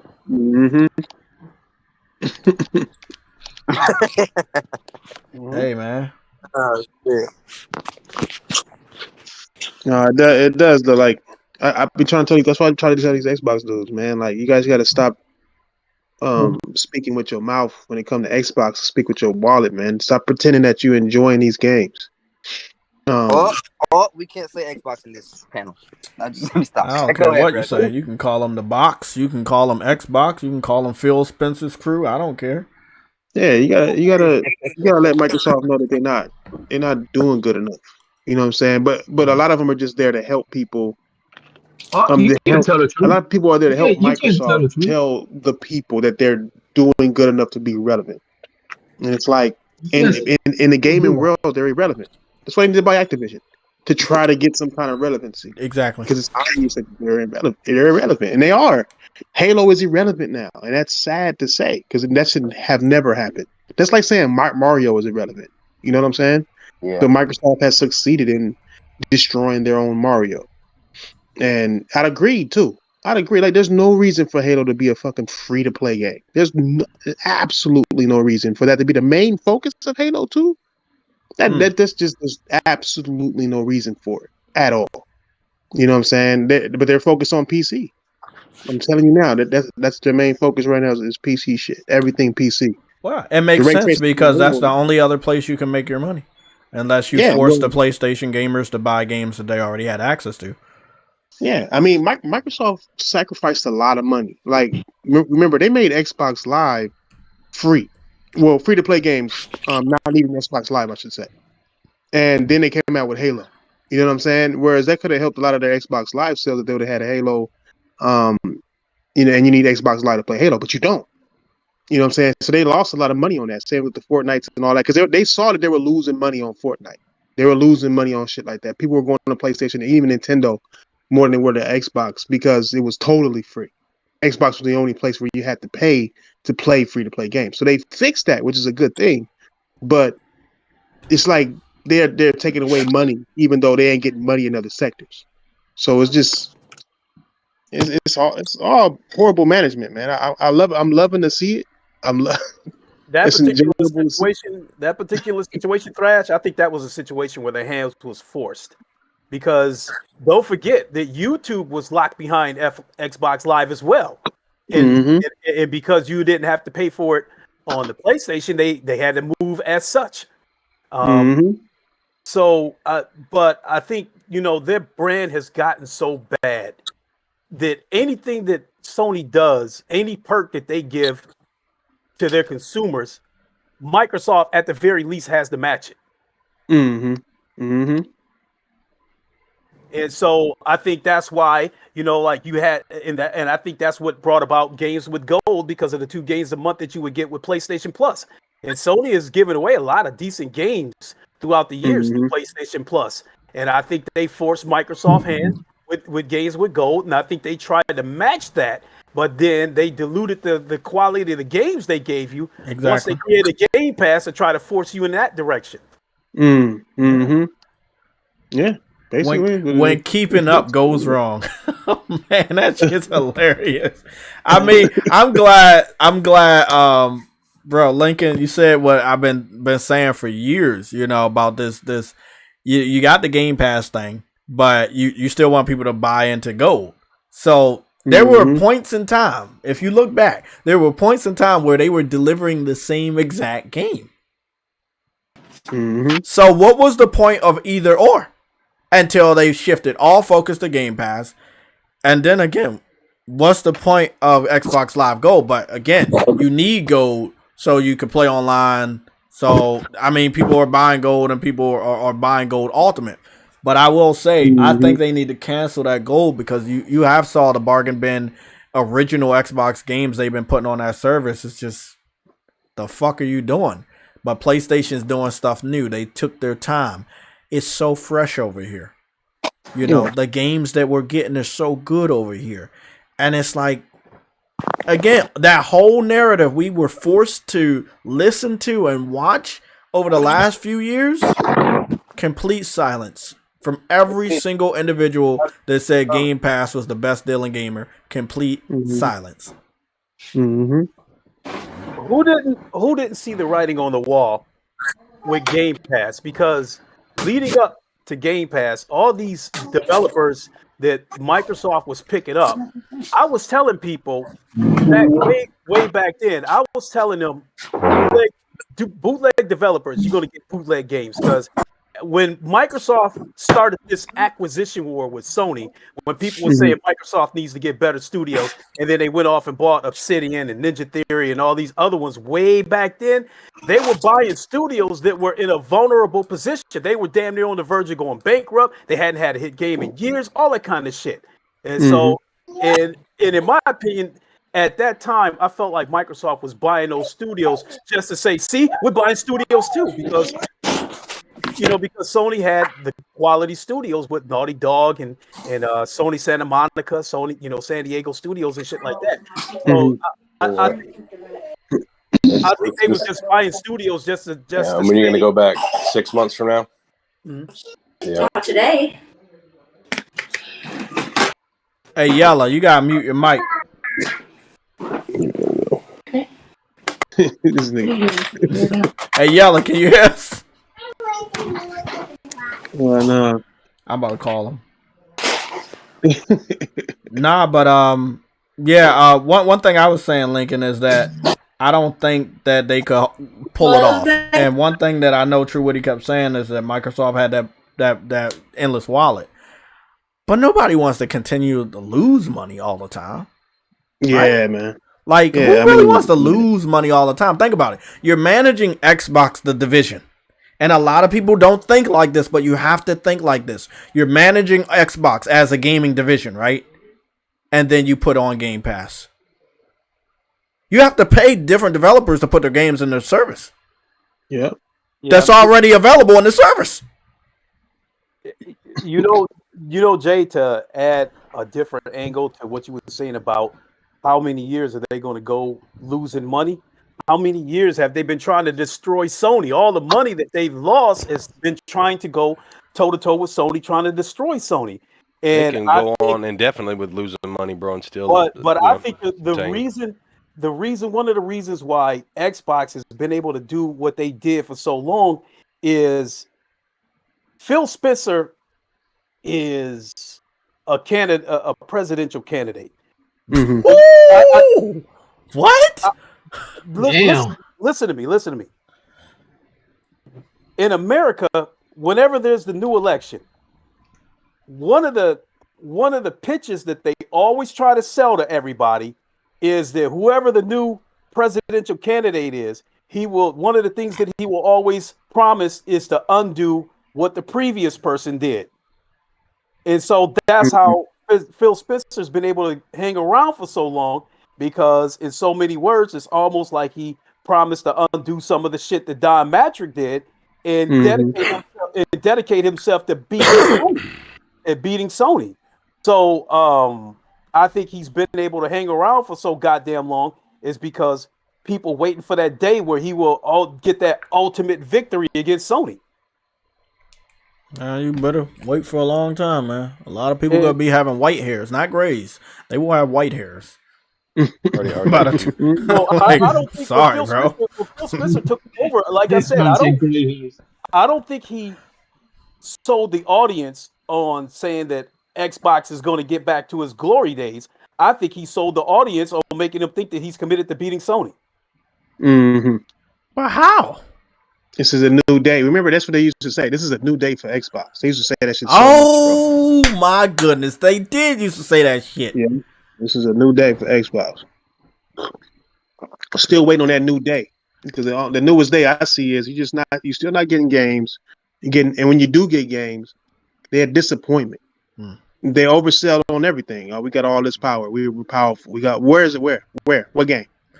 Hey, Thrash. We're gonna make bigger worlds. Remember that? Hold on. I want everybody to think of their new game, and we gonna continue. Think of the new game. There's a new game coming out. Think of it. Redfall. I got Redfall. Oh, Redfall. Oh, bro. They hyping it up, bro. They doing it again. Hey, quick question. Nobody wants no Xbox fan want Redfall. Quick question though. King Thrash. I'm looking at these niggas. They talk, and it's just like Hi-Fi Rush all over again. I think it's going to have a lower completion rate than Hi-Fi Rush, and Hi-Fi Rush got a low ass completion rate for no reason. They're already. I mean, we used to say that Xbox fans are thirsty. Like they need some games. Yeah. But are they really thirsty? Because when they get these games, they don't play them. I think the majority of Xbox fans are children who are playing Roblox, Fortnite, Call of Duty, and then the rest of loudmouth motherfuckers are just people who have a YouTube there channel because that's where their friends on are Twitter, and that's their whole career on Twitter is to just pretend that Xbox is better than everything. And that's all I see from these niggas, man. Yeah. Hey, Thrash, can you hear Yellow? No, can't hear nobody but you. You can't hear nobody? I don't hear you right now. Yellow, say something. Wait, you can't hear nobody? No, he said you just hearing me right now. Yeah, I can't hear him. I can't hear none of y'all. Oh, damn. Really? What the fuck? Oh, so all the same. Is it me? I didn't mute him or nothing. Well, so something must have happened. You might have to just back out and come right back. I can hear Klay. Okay, Afro, say something to Thrash. Yo, you hear me? Mic check. 1, 2. Nope. I see his little icon lighting up like he's saying something, but I don't hear nothing. I can hear Lincoln though. Fucking Discord, get your shit together. What about me? Mic check. Yeah, I can hear you. Okay. True Woody? Hey, Jay. You can hear me? Yeah, I can hear you. I can hear you, Woody. Okay. Afro, maybe Afro, maybe you back out and come back in. Hey, Jay, we should be thanking our lucky stars about Discord, because what would have happened if Microsoft would have got their hands on Discord? They would have weaponized it.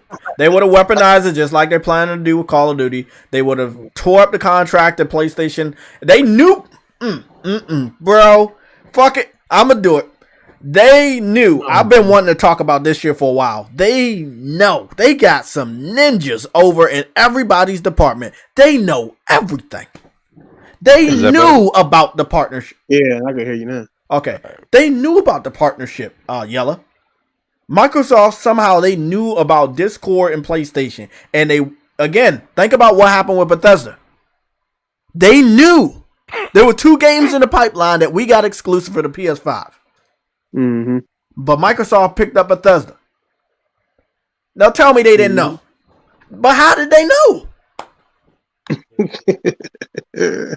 Xbox fans make it seem like, oh no, they like working with them. They always work with them. Nah, bro. Oh, shit. Bro, if they really wanted to pick them up, they would have picked them up years ago. Mm-hmm. If they wanted to pick up Discord, they would have picked up Discord years ago. Discord was hot for years before Sony teamed up with them. So I see where you're going with this. Then Microsoft stepped in to try to buy Discord to disrupt the partnership between them and Sony. Yes. That takes me back to my point of how much money Microsoft has lost over the years trying to destroy Sony. I was not even necessarily Sony. They tried to do the same thing with Mixer, bro. They got Ninja over there from the motherfucking corners and the Raptors and shit. You know what I'm saying? Yeah. God damn it. Wasted money, bro. Yeah. I mean, like it's a waste. Like people are saying that Microsoft ain't buying these companies to take games away from Sony, right? Take games that have been there, like Call of Duty. But I keep telling niggas, I mean, if that's not the case, then why not just pay Activision $1 billion, $2 billion, $10 billion? Would be way cheaper to put Call of Duty on Game Pass for $10 billion. Here's $10 billion. Put Call of Duty on here for the next 5 years. And that's all they would have to do, right? If they really wanted to grow Game Pass and do that shit and put Call of Duty on, if they wanted to do it, they could, but for way cheaper than what they're doing. They're trying to take games away from not only Sony, but from Apple, Google, and every fucking body else that has connections with Activision Blizzard King. That's how I see it. I'm gonna tell you, I worked in the government for like 12 years, right? 12 years straight, from 2012 to from 2010 to 2022, right? So one thing I remember in the first job I had in the government, I worked in the courthouse that was right across the street from the Capitol, the Court of Appeals, right? Mm-hmm. I remember walking down the hallway on the ground floor. And there's a lot of history, and I love the places I work because there's always a lot of history there. And on the left-hand side, I'm walking down. You got all these different cases that they work.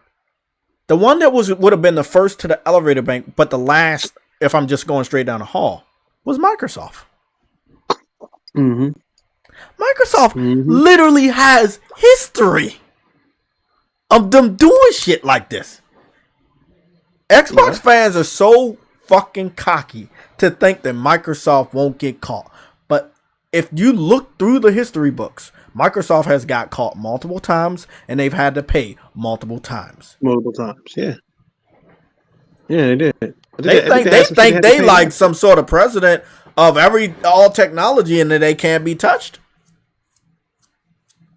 I'm just saying. I mean, I think, Xbox fans have been disappointed before, and they always find some weird reason to bounce back. This deal not going through. I'm not gonna say anything dark, and I'm not gonna say anything grim because I'm not that type of person. But they're gonna be very depressed. This console war that they're fighting has been taking literally years off of their lives. I've seen them age. Thrash, you know who I'm talking about. These dudes over there have been aging. Like you the damn president in the White House. And I'm like, you ain't even getting paid. You don't even work for them. It's craziness, man. Like, this shit's crazy. I mean, I love gaming. I love gaming. I've loved gaming for a long time. I mean, I think that shit keeps me young. And, I don't drink, I don't smoke, I don't do any of that type of stuff. But it's like, for them, bro, at their age and everything, lay off, man. Just have fun. Yeah, that's what they're supposed to be doing. Oh no, they're supposed to be having fun. That's the scary part. They're more. I see motherfuckers that are more invested in this deal going through and stressing out about the deal. They're not even having fun with gaming or fun talking about gaming on podcasts or nothing. You know what I'm saying? You see Tim Dog over here quitting RDX because he just not interested in talking about no way. Microsoft. When this happened? No. Hey, Thrash, is that for real, or is that one of them crap gamer stunts where he bouncing on Xbox because shit fucked up right now? But as soon as something happens, like say the Activision deal goes through, then he come running back. Oh no. Well, I don't know. I don't think so because when he said it, he was like, "Shit, I'm out." Even what's his name was like, "Yeah," and I don't think he's been on since. Listen, all I'm gonna say, man. I've been around for a while. I've seen people rise. I've seen people fall. Literally, when Jack Move got started, I was already on YouTube for multiple years. I've literally seen new people come in to the picture and people leave. So, stuff like this, looking at people's age, health problems and stuff. Again, you don't need the added stress. You could be doing this every week. If you're not built for that, take a step back, man. Enjoy your life. Yeah. Enjoy your family. It's not worth it. I wanted to read off the super chat real quick. Lorenzo Carlson with a $5 super chat. On the VR front, what are y'all hype / impressions on the Behemoth game coming to PlayStation VR 2? I heard about that game. I'm doing a quick once over. Okay, this is coming from Skydance. This is the developers of The Walking Dead Saints and Sinners. Mm-hmm. It looks like a medieval game, and but I think I'm looking at a CGI trailer. It's probably going to be a good game, but in my case, this would be considered a AAA game as far as VR goes. I think the game is going to do very well because when it comes to premium VR, PSVR 2 is going to be the biggest stage out there. Mm-hmm. And so I think the game is going to do. I think the game is going to do well. That's about all I can say. I think the only thing that might cause the game to struggle is that PlayStation VR is going to have more games than y'all can count, because a lot of the games that's going to come to PlayStation VR is games that we've already had on PC for years, along with the new stuff that's in development. I mean, in a couple of years, it's going to be more games. You're going to need a calculator to count how many games is going to be available on PSVR 2. So, but yeah, I think it's going to do pretty good. It looks good. Mm-hmm. Yeah, I don't got VR yet, so I can't say nothing to it. Yeah, I couldn't say anything either, but I know that's what I'm waiting for with what Lincoln said. There, by the time we get VR, by the time more people, free up some time or money to get VR, it's gonna be so many games that you gotta be able to pick that type of game you always wanted. And I know my boxing game, I'm excited about that one coming over. Yeah, I'm actually going to contact the developer and see if they'll give me a key to the game, because I think that I was one of the biggest promoters of Creed when it was on the original PlayStation. Go do it. Because I've did so many streams, trash talking and shit like that. I mean, I got some absolute classics. But give me a quick second to explain why I think Grand Theft Auto is going to come to PSVR 2. Okay. Give me about 3 minutes.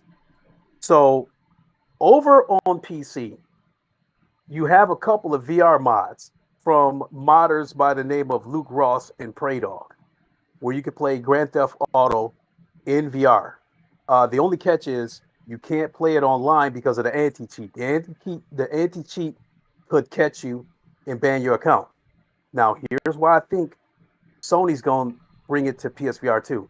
So with Luke Ross, when he came out with this VR mod for Grand Theft Auto 5, I found it to be a coincidence that Steam put Grand Theft Auto on sale for $15. 6 months later, Luke Ross did an update to his VR mod for GTA. And then you know what? Steam put GTA on sale again, right around that time that he came out with that mod. So Rockstar is well aware of the VR scene. Not only that, they did a game in VR, the LA Noire Case Files. So they're no strangers to VR because I have the game.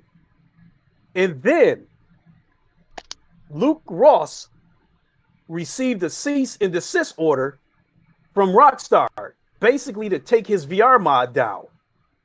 I think that Sony has a deal with Rockstar to bring Grand Theft Auto to PSVR 2, and in turn, Rockstar ordered Luke Ross to take his mod down. So PSVR 2 will be the only place that you'll be able to play Grand Theft Auto officially. And when they do that, my guess is you'll be able to play online as well. So you won't have to worry about anti-cheats. So not only do I think Grand Theft Auto is going to come to PSVR 2, it's going to be the best place to play it. All I'm going to say, Microsoft needs to free up a couple more $1 billion, because if the only way you can defend yourself is by buying up people that Sony's partnering up with that will have impactful developments, updates, games that just will make your side look like it is right now, I mean, that's what you gotta have to do, Thrash. You gotta have to buy up everybody.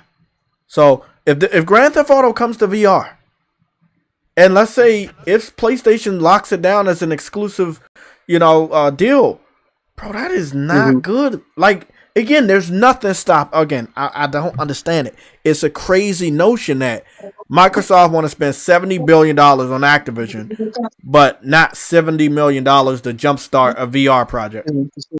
But that goes back to I did. I got a new car. That goes back to saying that Microsoft, they're not going to spend any money. No, they're not going to spend any money to manufacture their own headset. They were going to call Oculus to come in and set up camp, and that didn't go. What do we got here? Is there somebody else that they could get? See, I don't think so, because VR headsets come out every couple of years. I mean, the Oculus Quest 3 is coming out this year. And so going all the way back to 2016, like I said, let's count the headsets again. Going all the way back. No, let's take it back further. I think going all the way back to maybe 2014, you had the Oculus Rift DK1, the Oculus Rift CV1, the Oculus Rift S, the Oculus Quest, the Oculus Quest 2, the Oculus Quest 2 Pro that just released a few months ago, and now you got the Oculus Quest 3 coming out later this year. So going all the way back to 2016, I just ran off 7 headsets. That's the length of an entire console generation. So how many headsets would customers have to buy if they would have went with Oculus as their headset provider.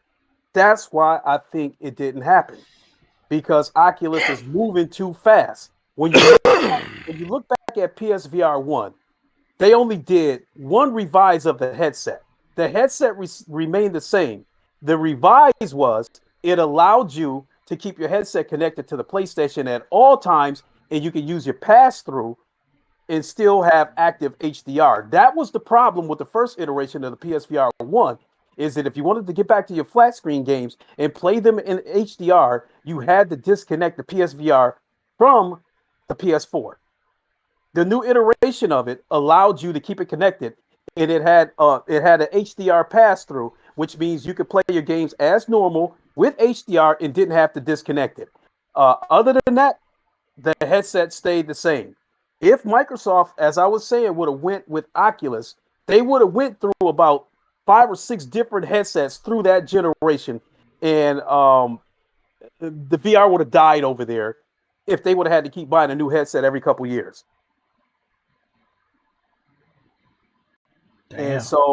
And that's why I think they didn't do it. So basically, they don't have the talent to do VR. They know they already know their own position, and their position they will have to pay somebody to do it for them. Honestly, I think they have the talent to do it. They don't want to spend the money for research, development, and manufacturing, because would it be less than what they're doing with Call of Duty with Activision? Well, look. So let me answer that first question first, because headsets like the HP Reverb, the Samsung Odyssey, and what other mixed reality headsets are out there? Those are headsets that were built, that were licensed by Microsoft's Windows mixed reality design. So Microsoft knows how to make a headset. They just don't want to spend the money to do it. So I have an HP Reverb G2. It is in Microsoft. They tried to have a Windows mixed reality store, but nobody was buying shit out of there. So that store flopped. So again, if Microsoft really wanted to, they could manufacture their own headset and support it through the entire generation. But Microsoft is one of those now companies. They don't build anything from the ground up like PlayStation does and cultivate it. They want to call people to come in and set up shop in 5 minutes. Hey, that's let me go and say something. Shout out to Zoom. Shout out to Zoom. Come on, bro. Oh, my fault. My bad. You know, my brother got one of those for Christmas. Used it a few times, and they collected dust. Did he have the Halo Edition one? Nah, he got a brown one. And I remember he used it a few times. It came with this like silk bag. He put it in the bag. He put it in like a little cubby underneath his TV stand, and he never used it ever. Never. We got about 3-4 uses out of it. Mm-hmm. Zoom was a complete DVD. Shout out to HD DVD. So at this point, I don't think Microsoft is going to get involved in VR. At first, my thinking is that they would wait on Sony, and when Sony makes so much money that they make it wheelbarrows full of money, where all you got to do is walk into the gold mine and just grab the gold nuggets off the wall and throw it in your wheelbarrow and walk out. That's when Microsoft would get involved with VR. They'll let everybody else take the risk and then come running with their plate and fork wanting a piece of that pie after everybody else has already done the work. That's so lazy, man. Yeah. I thought they don't. I thought they would do that with VR, but everybody is moving too fast. All the major headset providers have had 2 or 3 different headsets over the last 5 years. They would be moving too fast. And they would not have, unless they made a specifically licensed headset for the Xbox, it wouldn't work, because you would be asking consumers to buy a new headset every couple of years. But I do think that the technology was baked into the Xbox Series X, just in case they want to flip the switch. I agree with that. It makes sense. You said the Series X, not the One X. The One X too, right? Yeah, so they were going to do it on the One X, but I can't help but to think that Why not? But if they did VR right now, wouldn't that Series S be excluded because it's so weak? Well, when they announced high fidelity VR, they announced it on the Xbox One X, not the One S. So they were willing to leave the One S behind. Bro, that's dark. That's dark. They tricked all these gamers this gen into buying the weaker platform. If they were ever to discontinue it, a lot of gamers would be forced to buy the more powerful platform for another $500. So if they do get involved with VR, they probably would have to leave the Series S behind in order to get VR that's on par with PSVR 2. Yeah, are you surprised that Microsoft would do something like that?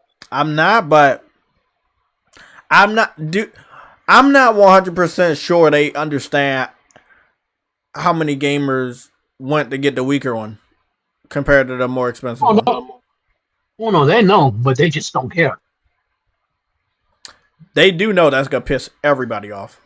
It would, and that goes back to what I was saying, that if they would have brought VR to the Xbox One X, they would have pissed everybody off because first you buying the Oculus Rift S. Then they go to the Quest. Now you got to upgrade to the Quest. Now they go to the Quest 2. You got to upgrade to the Quest 2. Now they go to the Quest Pro, which is like $1,500. You got to upgrade to that. Because one thing Oculus has been doing over the years is as they introduce a new headset, they drop support for the oldest headset. When they introduced the Oculus Quest and the Oculus Rift S, they dropped support for the Oculus Go. That's really fucked up. So that takes me back to saying that Oculus was just moving too fast for the Xbox. Now, if they would have had a headset that, let's say Oculus would have had a headset that they supported for like 8 or 9 years, if they would have done that, then I think they would have followed through with the headset on the Xbox One X because you wouldn't have to ask customers to buy a new headset every couple of years. Can I ask you a question? So is it true there was only ever one Oculus headset that was compatible with Xbox, or were all of them compatible? I don't know, but if you were to ask me which headset that I think they were going to go with, I think they would have went with the Oculus Rift S. It is a 1440p headset that has a refresh rate of 80 hertz, and it is a native PC headset. One of the problems with the Oculus Quest is that it's not a native PC headset. The way you have to play video games like PC games on it is through compression. The signal is decompressed. The signal is compressed. It's run through the line to the headset and then decompressed, and that causes artifacts. It causes latency, in amongst other things. Whereas a native PC headset has a lot less latency, a lot less artifacts, and it requires a lot less horsepower to run it. That being said, if they would have followed through with the VR, I think the Oculus Rift S would have been the headset that they would have went with. But Oculus only supported that headset for about 2 years. Man, I mean, VR on PC is good, right? Like they're supporting it. They're PC fans. They're supporting it. Yeah, but it's so niche in my opinion because of the barrier to entry. Because it's you really need an expensive PC. Like if you want me to use the PS5 and PSVR 2 for an example, in order to build a PC that can do what the PS5 can do, you're probably gonna have to spend at least $1,500 to build a PC that can do what the PS5 can do. And what about what the PS5 can do with VR? How much would that cost? You're still looking at a minimum of $1,500, because I think as far as PSVR 2 goes, when you factor that in, like the PS5 console by itself, if you were to build a PC that can match what the PS5 can do, as far as the console side of it goes, I think you would need to build a PC with at the very least a 2070 in it. When you add the VR part of it, because VR, I think Sony uses a technology from AMD that I believe is similar to NVIDIA's DLSS 3, which inserts artificial frames. So if you've got a game that runs at 60 frames per second on PC and you use DLSS 3, which is frame generation, it boosts the frame rate up to about 90, 100 frames. And I think that's the technology that they're using on PSVR 2, because the game runs, GT7 runs at 120 frames per second, 60 times 2. 60 of those frames are native, 60 of those frames are artificial, and they're inserting them within each other. And that's why you're seeing this reprojection or ghosting that everybody's complaining about, because the PlayStation is having to anticipate the next frame coming up, and it's inserting a frame within it. All that being said, on the PC side, in my opinion, in order to build a PC that can match PSVR 2, you would need to build a PC with at least a 3080 in my opinion. Damn, that's high. That's pretty high. I've got 3 PCs and 5 headsets. You guys have heard me say that before. And my 3 PCs, one of them has a 4090 in it. I've got over $4,000 into that PC. My second PC has a 3080 Ti in it. I've got about $3,000 into that computer. And my weakest computer has a 3070 Ti in it, and I've got about $2,000 into that PC. And then, like I said, I've got about 5 headsets. So I've been around the corner when it comes to VR. So I got a pretty good guess, what it's going to take for a PC that can match PSVR 2. That's why a while back on Twitter, I said people who were crying about PSVR 2 being too expensive don't know shit about the VR landscape. They have no idea how demanding VR is. A sim racing game in VR is one of the most demanding games out there. I think when it comes to any type of simulation game in VR, probably, in my opinion, the most demanding game out there will probably be Microsoft Flight Simulator with VR, because the game is already demanding in the first place. You have people that had 3090s and could only run that game at about 40 frames per second in 4K Ultra. And they have to use the DLSS 3 frame generation to get it up to maybe 80 frames per second. Same thing with Cyberpunk. That's another demanding game. I've done benchmarks myself with a 3080 Ti. Natively, I was only getting about 30 frames per second. When I used DLSS, it brought it up to about 60 frames per second. But now that I've got a 4090, if I use DLSS, I can run it at about 100 frames per second. If I use DLSS 3, I can probably run it at about 120 frames per second. So, like I said, people have no idea how demanding these VR games are. And so, all that being said, people complaining about PSVR 2 being blurry, this, that, that's this. All I can tell you is take $1,000 and try to build a PC and try to get a headset and see what you get. Damn. Look, man. We talk with Thrash today. We talk with Lincoln today. We haven't covered none of the other topics, which we about to go do for the next 30 minutes to an hour. Get to the other juicy parts, but the fact remains is Microsoft, like you said, Lincoln, they want the destruction of PlayStation. They don't like their PlayStation underneath their nose. Once they caught wind of PlayStation's success with the PlayStation 1, even when they got in the game, they really couldn't permanently kill PlayStation. They got close with the 360 gen, but never again. Never. Let me add this, Jay. Now, according to what I like some of the things that I had heard in the past, Microsoft approached Sony about adding online gaming to the PlayStation brand, because the original PlayStation didn't have online gaming, and Microsoft approached them about it, and Sony said no. So I think like the original Xbox was to respond to Sony slamming the door in their face and say, we're not interested in.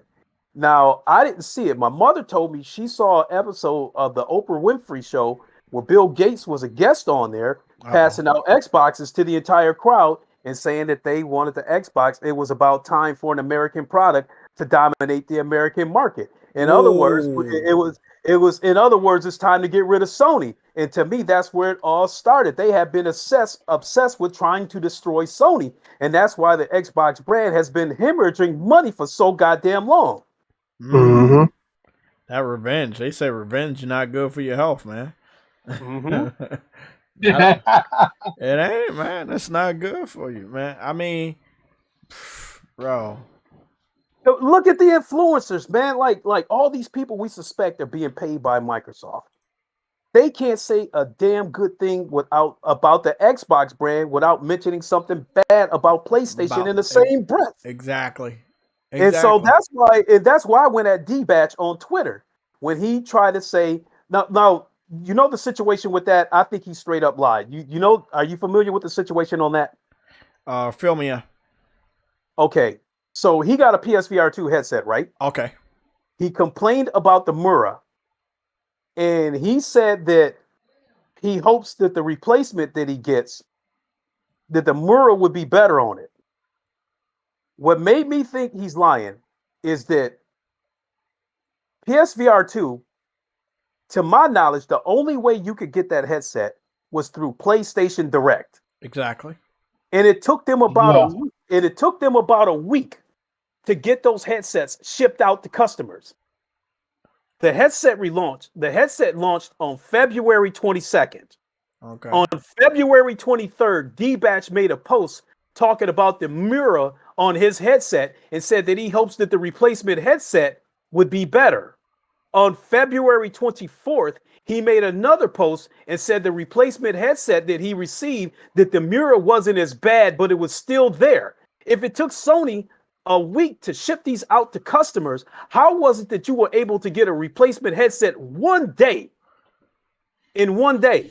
Yeah, it's going to take you more than one day to pack up your bad unit and ship it back to Sony. Then it's got to go through their process to be, to determine that, yes, this is a bad headset, so we need to send them a replacement. And then it's got to go through that process. So that we're talking about maybe 2 weeks, even a month for the turnaround.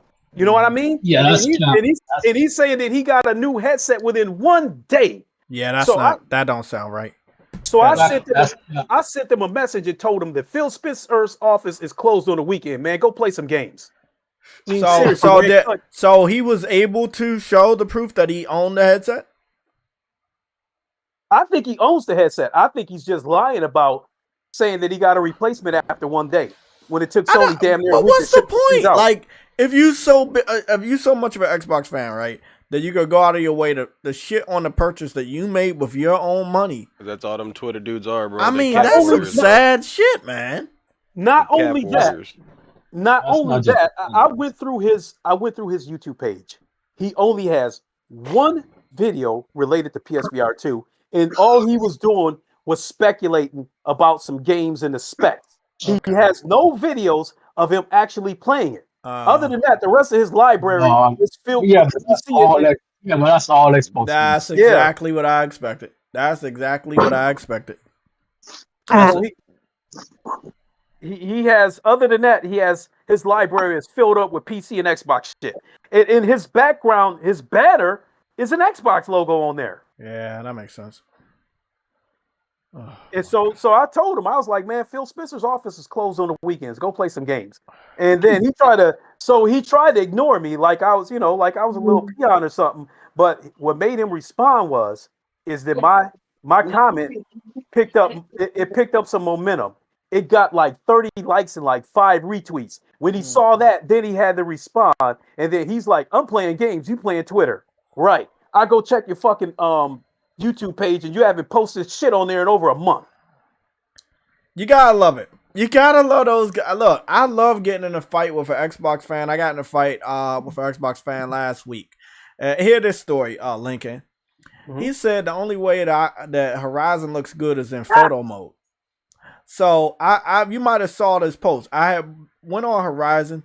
I had already platinum the game. I went to the beach, captured a minute worth of gameplay. Me walking from the forest to the beach into the water, starts in photo mode, no filters, to show him this is just how the game looks. Now, I had no UI on when I was playing the game and walking through the beach. And then he said something. He called me an offliner. I guess is a term that means that I only play games offline or only play single player games. So I had the previous day I was just on Battlefield 2042. So I had a whole bunch of footage. So I had posted footage of me on Battlefield, and I tagged him in it. And I was like, bro, I was just on Battlefield. Then he said some other stuff about, I was out with my friends on Forza. I'm like, bro, so your whole statement, everything you said is bullshit, because I countered everything with visual proof to prove you wrong. And guess what? The whole time he never posted a single picture to me, a single video of him playing games, nothing. It's just his word against my proof. This is why J-Tech doesn't go head to head with Xbox fans, because most of the shit they say, they can't prove it. Not only that, I could never be friends with somebody like D-Batch or Post Up.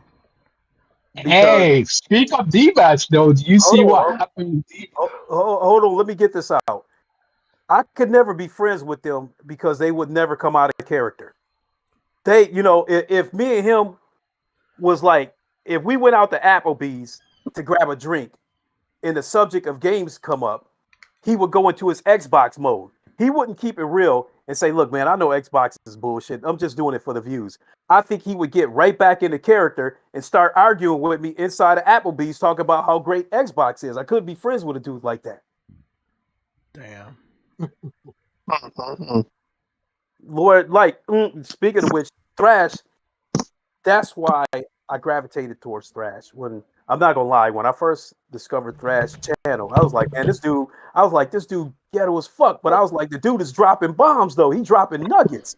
So I reached out to him. Like, me and Thrash been friends long before I came to YouTube, man. We had so many conversations behind the scenes.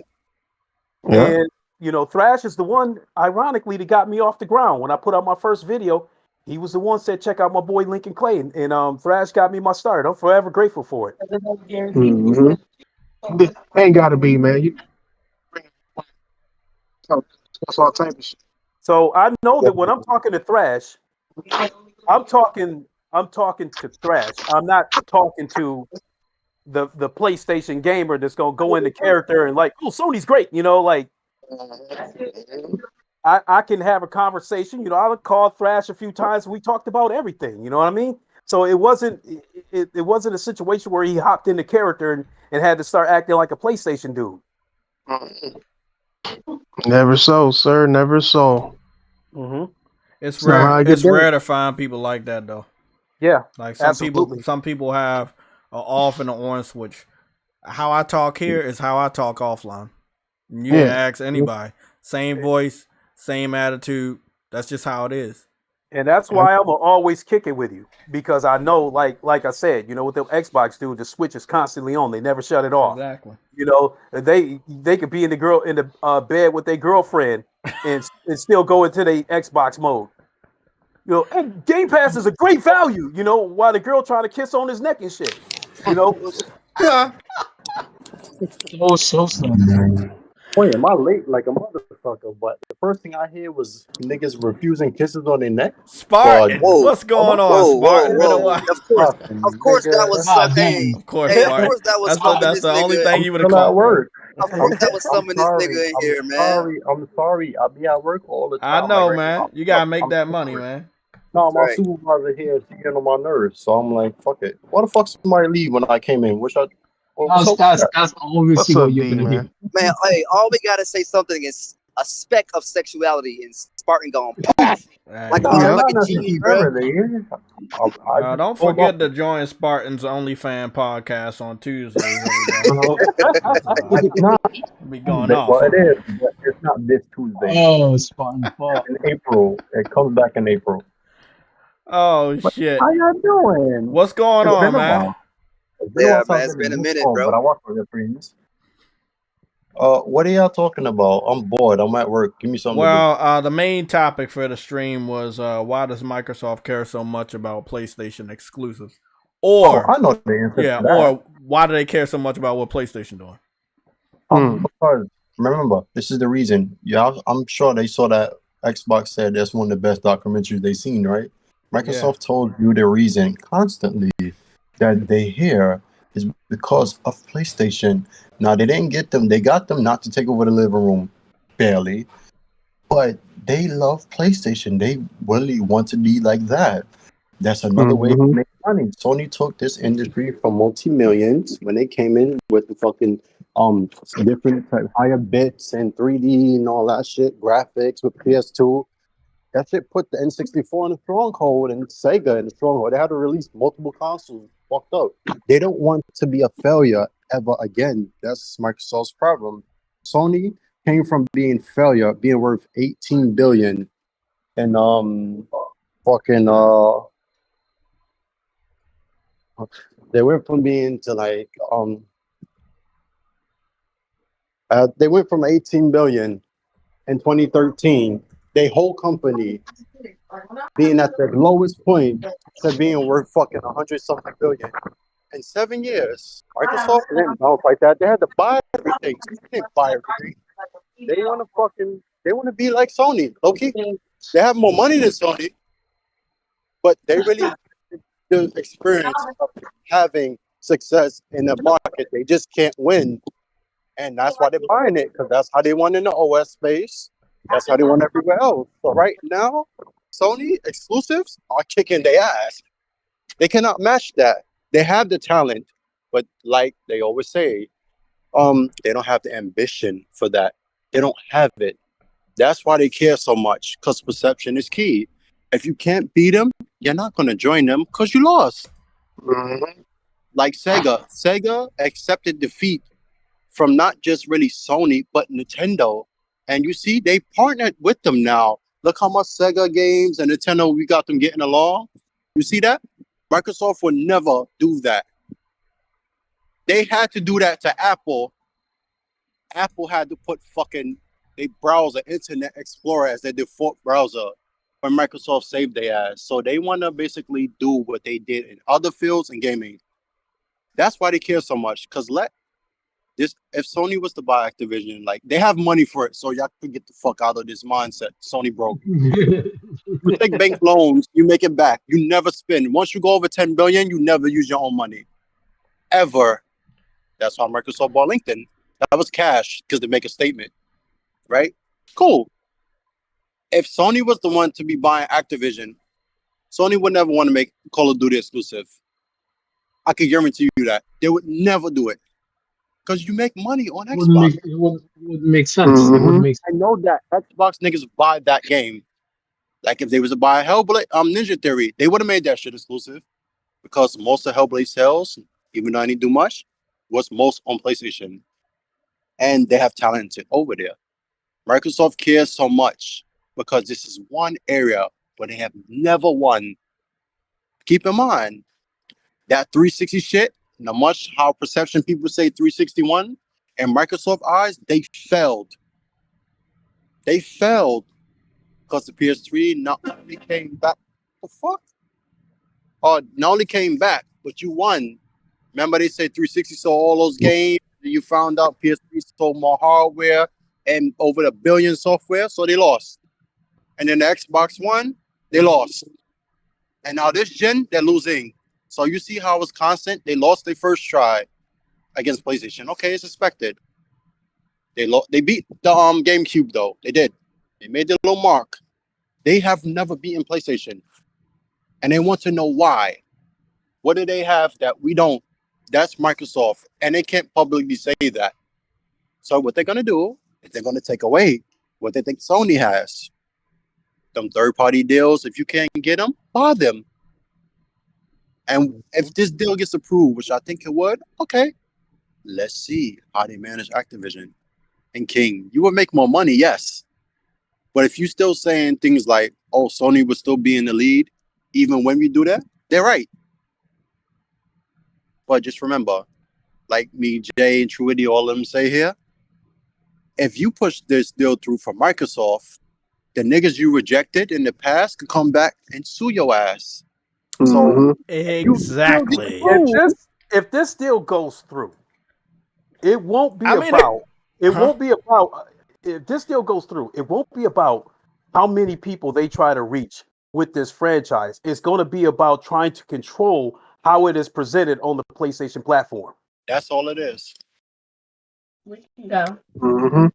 That's all it's about. But remember, this deal won't be a problem for Sony as much as they're crying. They're still gonna have Call of Duty.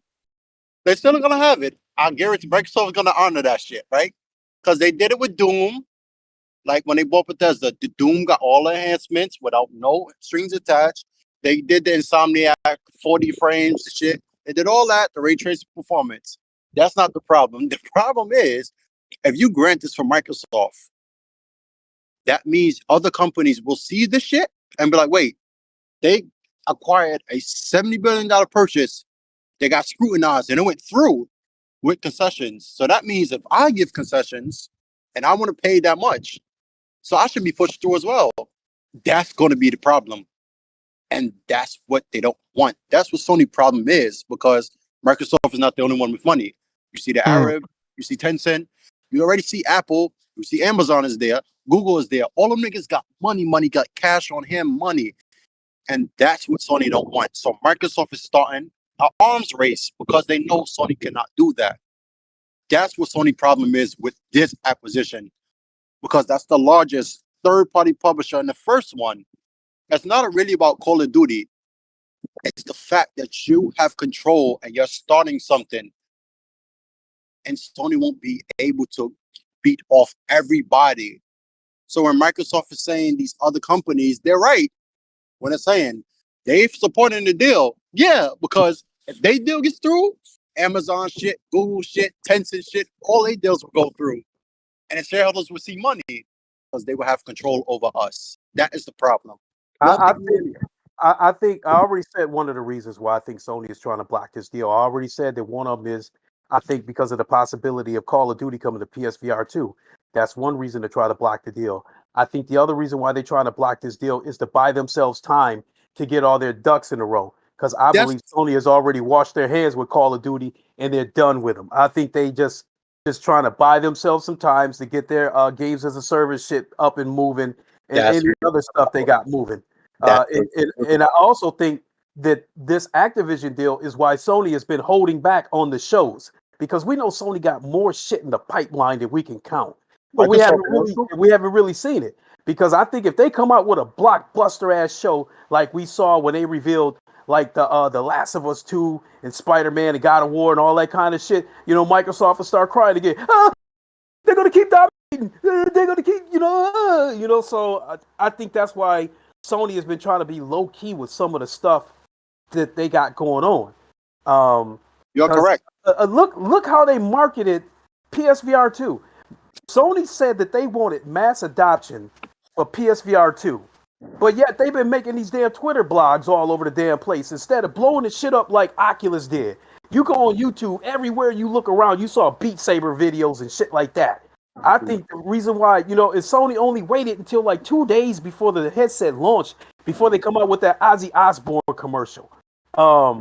They should have been doing that shit months ago, even a couple of years ago, but I think they was trying to stay under the radar and not blow their dominance up so Microsoft won't be crying to regulators. Well, hold on now. What about that LeBron James deal? They had LeBron on the God of War Ragnarok advertisements, two different types of advertisements, and then partnered up with him for a limited edition panel and controller. Like you said, Lincoln, the shit that Sony must have in the pipeline is scary. But this is why we're here today. This is why I have this singular topic that we've only covered, and we haven't covered anything else. And the reason why is next week gonna be crazy, bro. Next week about to be crazy with the GDC. But Jay, do you think Microsoft is actually right when they say like Sony got a lot of shit like that we don't know and they know? Because remember the last time they mentioned something about Sony, like Bungie, you saw what happened then. Yeah, but see, they- that's why I said we have this topic, because I think they Microsoft make out there snitching on every little thing that other people doing. Specifically, oh, Sony got this, they got a Superman game. Oh, look at what they doing, bro. It was a typo. I know it was a typo, but but they still snitching. Like, bro, you bigger than them. What is the one thing the Xbox fans teased us with during the PS3? Oh, Sony going bankrupt. Ha ha. Sony going bankrupt. Sony was never going to go bankrupt. I know, but the fact remains, they have in their head that Sony don't got no money, so they can't make the moves. But Jay, this is the same people who was like, Sony has been buying up shit for years. Now Microsoft is flaunting their shit around. So if they're going broke, how is Sony able to make 193 acquisitions from the period of so-called bankruptcy from 2016 to now? Well, because Sony knows how to scout talent and they know how to cultivate talent. Just gaming, bro. They made 193 purchases, right? During that low period of money. And other than Bungie and Insomniac, maybe House Marquee, if you want to throw them in there. No, Lincoln. I'm talking about Sony, the corporation. Yeah, and that's where I'm going with that. Like I'm talking about, but as far as the gaming part of it is, I'm saying that other than those studios that I mentioned, what super big studio did they acquire? They know how to build shit from the ground up. They know how to cultivate talent. You said big, or like perception big, or like actual big? No, I mean like when it comes to gaming studios, like other than Insomniac, House Marquee, if you want to include them, and other than Bungie, Insomniac and Bungie was the only two large. Remember, Insomniac was on fire right then, and that's my point. That they got so many studios actually. That a few years ago we was like, huh? But yet they got so much talent. It's just unbelievable. And Naughty Dog they bought in 2001, and they were just coming off Crash, and they wasn't like big then. They went Jack and Daxter, and then they became big after like Uncharted 2 in 2009. So that's when they was already purchased for 8 years at that point. So Sony never acquired a large like studio like when they on top, except Insomniac and Bungie. Okay. How about this? Sony is so good at cultivating talent that whenever Microsoft plucks the janitor from Naughty Dog, they brag about it.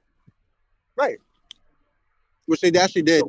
The funny thing is, they actually realized there's not even like fucked up like a fanboy analogy that actually happened. An actual janitor.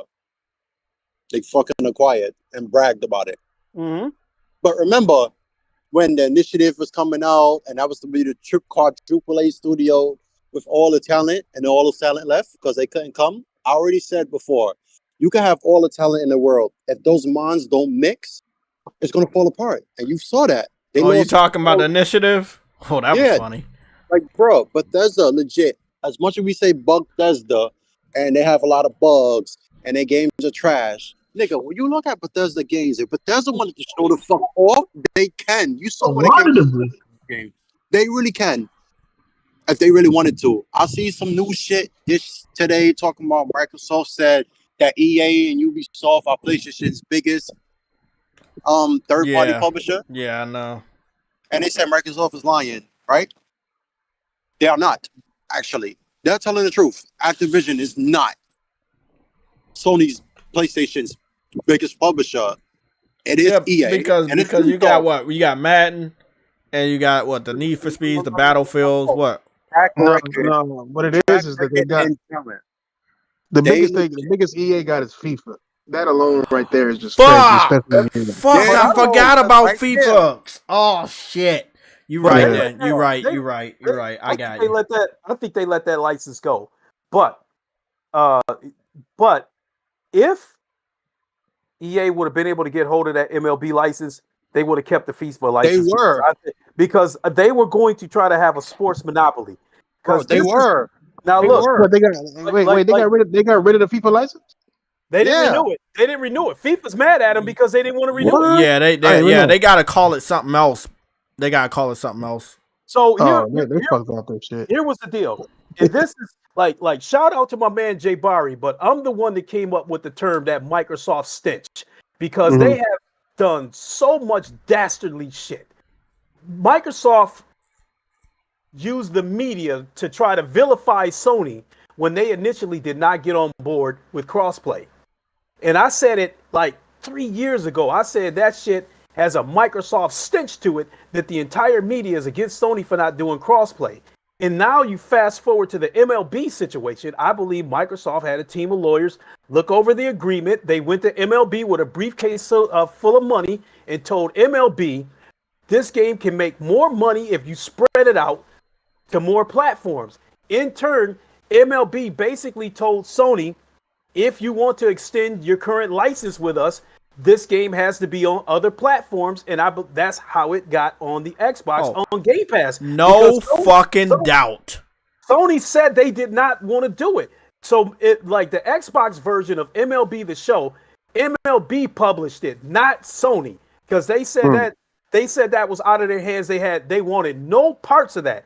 So once again, it made me say that Microsoft stench. And, and Sony, shout out to Jay Barry. He took my line to the next level because it had a Microsoft stench to it that they was able to walk in there and convince the MLB The Show, when it comes to sports, MLB is the greediest organization that ever lived, because look how long they let the steroid scandal go on when these dudes was hitting home runs 1,000 feet.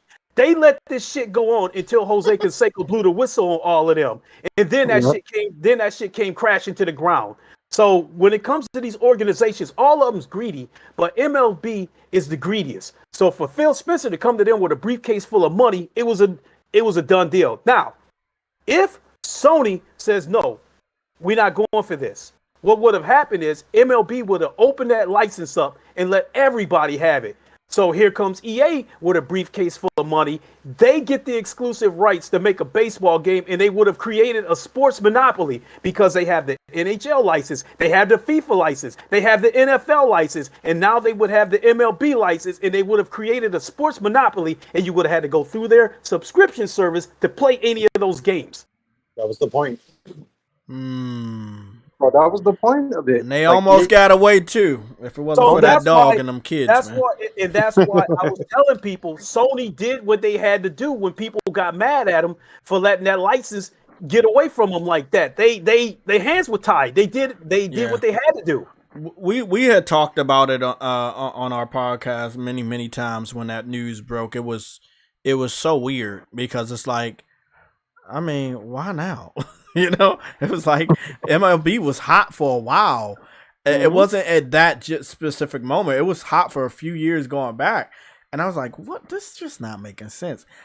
When we got the first game to go multi-plat and it went straight to Game Pass, that's when shit clicked for me. That's when shit clicked, and I was like, Microsoft was behind this shit. They was behind this shit. Because if you, like Lincoln said, if you go on to MLB and telling them you're going to make more money if you spread the game around, but during the first year, if I'm not mistaken, the game went to only Xbox and PlayStation. But what benefit are you really making if nobody's buying a game on Xbox because they're playing it through the subscription service? Bro, they got Microsoft gave them a bag. You know what's funny? To be on the subscription service. Exactly, but guess what, man? One thing, hold on, man. One thing, right? We know that a lot of, Southern gamers, white gamers, they play on Xbox, right? It's an American console. Yeah. You could have stood to make a lot more money if you would have sold them the game. I can't tell you how many Xbox fans wanted that game because they love the sport of baseball. You fucked yourself over. That little upfront money, you heard this term before. That little upfront money, it's nothing compared to the long-term money you could have been making. Yeah. Yeah, it don't make no sense, man. That's sus, man. But to Sony's credit, the sales of the game did not slow down on the PlayStation side. They still bought it. That's what we do over here. We the traditional gamers. Bro, that's why the Call of Duty thing, I always tell people, like, bro, anybody leaving the PlayStation for no Xbox. If that was the case, if it was that easy, MLB The Show would have been one of the reasons why people would have flocked over there and just playing it on Game Pass. If Game Pass and deals really matter to gamers, it don't really matter. Like, I don't like Xbox. I don't care what they got on it. You know what I'm saying? Like, that's just the rhetoric of it all. You know, like just like PlayStation. If you don't like PlayStation, you don't like what's on it, then you gonna get an Xbox. Nothing, not even price, is gonna make you do any difference. You know? So it's stupid to think that Call of Duty, just because Call of Duty is there, everybody's gonna leave. Nobody's gonna leave. There's no reason. There's no reason to leave. Call of Duty is free. Shit. You know what, man? If this deal goes through, I want Microsoft to pull Call of Duty from the PlayStation. Oh, me too. Because that will make a lot of everybody in the FTC. I'm gonna be honest, man. If that shit go through and that's what they do, like less than a few months later, everybody in the FTC need to lose their job for helping pass that shit. It will be a $70 billion backfire because they're not going to get people flocking over there the way they think they would. Oh yeah, that right there. They got the man. They got this. What is that? What is that? I'm thinking of this thing. You know the old school cartoons where they set up a box trap. It was a stick and it was a box, and you lured them over with like some cheese or something or something that they wanted to eat. And then when they go to get the food underneath the box, the stick falls and the box falls on them and they trap them. I feel like Microsoft thinks that's what Call of Duty is to a lot of gamers. And they do not understand.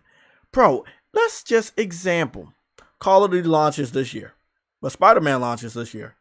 Are gamers going to leave? Or are they going to stay for Spider-Man? They ain't going nowhere. They ain't going nowhere, man. Not only that, I think that Sony is definitely, I think they're going to have something to counter that because I think it's rumored that another SOCOM could be coming back to PlayStation. And not only that, it could have VR support. Cool. But I want you to think about this theory. I brought this up to the Legion panel last weekend about Last of Us. Now follow me. Last of Us has now got way more fans than it ever did, but it already had a shit amount of fans. It lost a little bit because of the bullshit that surrounded The Last of Us 2. They got Part 1 remake come out. They got more of their fans back. The show came out, made people want to go try the game. And from what I understood, people went to go play 2, and it was like, oh, well, it's not as bad. Okay. The Last of Us when that multiplayer drops, bro, I strongly believe if you've ever played Uncharted 2, 3, and 4 multiplayer, as well as The Last of Us multiplayer, you understand the foundation that Naughty Dog has created as far as a cover shooter or / military shooter. Sure. Bro, people gonna sleep on that Last of Us multiplayer. It's gonna fucking hit hard. No, they won't. They're not going to sleep on that. In fact, I think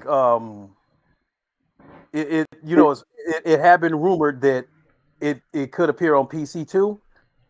I think that it's probably going to shoot up to the top of the Steam list. Because word is born, the multiplayer on the current Last of Us is still one of the best multiplayers that I have ever played. I was on there Tuesday and that shit's still alive. I was on Uncharted 4 on Thursday and that shit's still popping. The Last of Us is so the show has made such an impact on people that I've got 2 PS5s and I had a PS4. After seeing a few episodes of the show, my son was playing The Last of Us, the story and the multiplayer, so much to the point where he took my PS4 Pro home. And he's already pre-ordered The Last of Us for PC, and I'm getting it too for PC. I wanted to get it for PS5. I really did, but I got a $4,000 PC with a 4090 in it. I gotta play it in its best glory. So I'm gonna order it on PC, and I'm gonna be streaming it. All I'm gonna say, I can't wait to see it on my PC. All I'm gonna say right now, I know a lot about the PC trolls, though, that sector, right? I know I've studied them for so many years. I've had so many discussions and debates with them. I know this is among the top 5 most wanted games on PC. They better show their ass. That's all I'm going to say. Show your ass. Show that support you kept crying for. Go and do which it. one? For what game?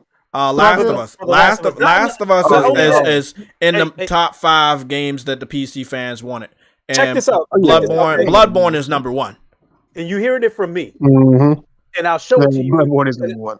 And I'll show it to you when it happens. When The Last of Us comes to PC, The Last of Us 1, within 3 weeks there will be a VR mod for it. No doubt. And they're gonna reincorporate multiplayer like they did with Hogwarts. That had nothing to do with multiplayer. Like they gotta have so many crazy mods, bro. Yeah, because you gonna see Ellie running around with a bikini and shit like that. Because well, that's a little illegal because she's under the age on they only get Last of Us 1, right? Yeah, but they gonna do it. I know they gonna do it. They look. All I'm gonna say, they got character models before they get the ports. They do some sus stuff over there on the PC side, but it is what it is, man. I saw like 2 pictures of Aloy today. And they had thicked her out. They gave her the Hulk jeans, and I was like, wait up, what are y'all doing over there? I thought y'all said she was boring and ugly. Yeah. Now y'all up there making fat content, man. Shit. AJ, did you see that that Joel avatar that my son made in VR? That little clip that I put up on Twitter? Nah, I didn't see it. I gotta go look at it. Yeah, he created Joel in VR. And so what it is you'll see the clip of Joel, but you'll hear my voice talking because I'm Joel in VR. Joel in VR, interesting. Yeah. Man, yep. VR is a different level, but I do wish other people were there to help push it. Sony can't keep saving the industry, and I know people gonna get mad. Oh, Nintendo did it. No. Yeah, Nintendo did do it, but for a very long time, Sony, PlayStation has been saving the industry. If you can't put your games on Switch because the technology is outdated. And when you put the games on Xbox, they don't buy it. And when you put the game on PC, they tend to pirate it. Mm-hmm. What is the platform holding up gaming industry right now? Man, Sony has... Like, let's be real. I'm not saying this happens with every single game. So please, if you're planning on using this as a soundbite, please don't. This does not happen with every single game. But on average, there are many games where they just sell way better on PlayStation because gamers over here are hungry to play great games. On PC, you will either wait for a discount or pirate it. On Xbox, you wait for it to be on Game Pass or you just have no interest in it. On Switch people really do buy indies, but when it comes to the bigger games, developers do not want to go downgrade their game that far back to put it to accommodate the Switch community. So games end up skipping the Switch. So most times, like I say, the the big 3 alternates. It could be PlayStation, Nintendo, and Xbox one day. It could be PlayStation, Nintendo, and PC. But wherever it alternates, it's normally going to sell better on PlayStation. Yeah. Mm-hmm. Jay, Sony has done more than save the VR industry. That's an understatement because when PSVR 2 first came out in 2016, Sony was the one that even brought attention to VR with PSVR 1. But towards the end of the generation, as Sony kind of started scaling back with the exclusives, the Oculus Quest took over. So they kept the ball rolling for us until PSVR 2 came along. Now, the bad thing about when the Quest was on top was that we was getting all these games with PS1, PS2 graphics. Now the PSVR 2 is rolling. We're getting back to getting quality, premium games. And Sony making a VR headset with controllers that are industry standards with the haptic feedback, the thumbsticks, inside-out tracking. They have pretty much made it a situation where porting from PC to PSVR or vice versa is pretty much going to be seamless. So me as a VR connoisseur, I get back to getting these premium AAA VR games that we used to get back in the day. So that being said, Sony saving VR is an understatement. I mean, and that was my biggest excitement for PSVR 2, because through them, we are going to get AAA bangers in VR. The kind of shit that's going to make people say, okay, I think it's time for me to get a VR headset. And see, but what I've noticed, right, is I've noticed about VR. I've talked to you for years now, and you have remember when you let me know about the Marvel game on VR? And remember, I had watched like fucking 20 minutes of that video. I couldn't get enough of it. Which game? The Marvel game. Remember the one on? Yes, that one. Oh, that was on PC. Yes, I know, but yeah, the one where you could be like any of the characters and shit. Yeah. Yeah, but by the time you told me about it, they had already discontinued it or whatever, lost the license. Because the license had expired. And see, during that time, it was an Oculus exclusive. During that time, Oculus was the only people who could compete with PlayStation as far as having compelling exclusives, because they had some bangers back then too. But I think Sony has a bigger library of exclusives, and that's going to continue. Like with Firewall Ultra, that's going to be a banger. We got Call It a Mountain, which is a gorgeous game. I think I would put that in my top 5 best looking VR games of all time. And then 95% of the reason why I bought a PS5 was to play GT7 in VR. There was no announcement, but I knew it was going to happen, because they had already been interviewed in the past, and they were saying improving the VR was one of their goals. Right there, they essentially told us right there that GT7 would get VR support, even though it had not been formally announced. So I bought my PS5 knowing that I would not get my money's worth out of it until PSVR 2 hits. Now it's here, and it's like man, it's like a VR oasis, man. I just got so much shit to play. Hey, it feels good to have that situation. Like that's the side we on. We swimming in games. Like I know my backlog is fucking crazy, bro. Yeah. Like literally, I got 2 more a playthrough and a half of Hogwarts until I get the platinum, and then obviously I'm gonna go start Tokyo Ghostwire when it come out on Tuesday, bro. And then it's all these other fucking games I got, Tales of Arise. It don't even make no fucking sense. But it got me thinking, this is like PS2 all over again. It's just it is, man. I mean, we eating so good over here. We eating so good over here. Yeah, I actually said that on the round table. I think I said this last summer. I said PlayStation people is eating good, but they want to argue with that little dirty faced kid across the street that's eating microwave burritos. I told them, stop arguing with them motherfuckers and play your games. Yeah, these are facts, man. He been said that shit. Hey, man, that's why I mess with Thrash, man. Cause when you came back on my radar, I had a problem with a lot of people, but when you came back on my radar and you start checking people's shit, I was like, that's what need to be done in this community. Look, I'm not talking about gatekeeping. If you're gonna use the name gamer at all, you have to be playing games. You gotta be playing games. I don't give a fuck if you're a casual, hardcore. I don't care. You could play games once a month. I don't care. Yeah. But except for Switch, every last platform has a report card of your games. I mean, people don't even put. You know what I've noticed? Only PlayStation fans will post gameplay. Let me go deeper. Only PlayStation fans will post gameplay of games that are not even on their platform. I see PlayStation fans posting VR gameplay. They hop on their PC. They posting PC gameplay.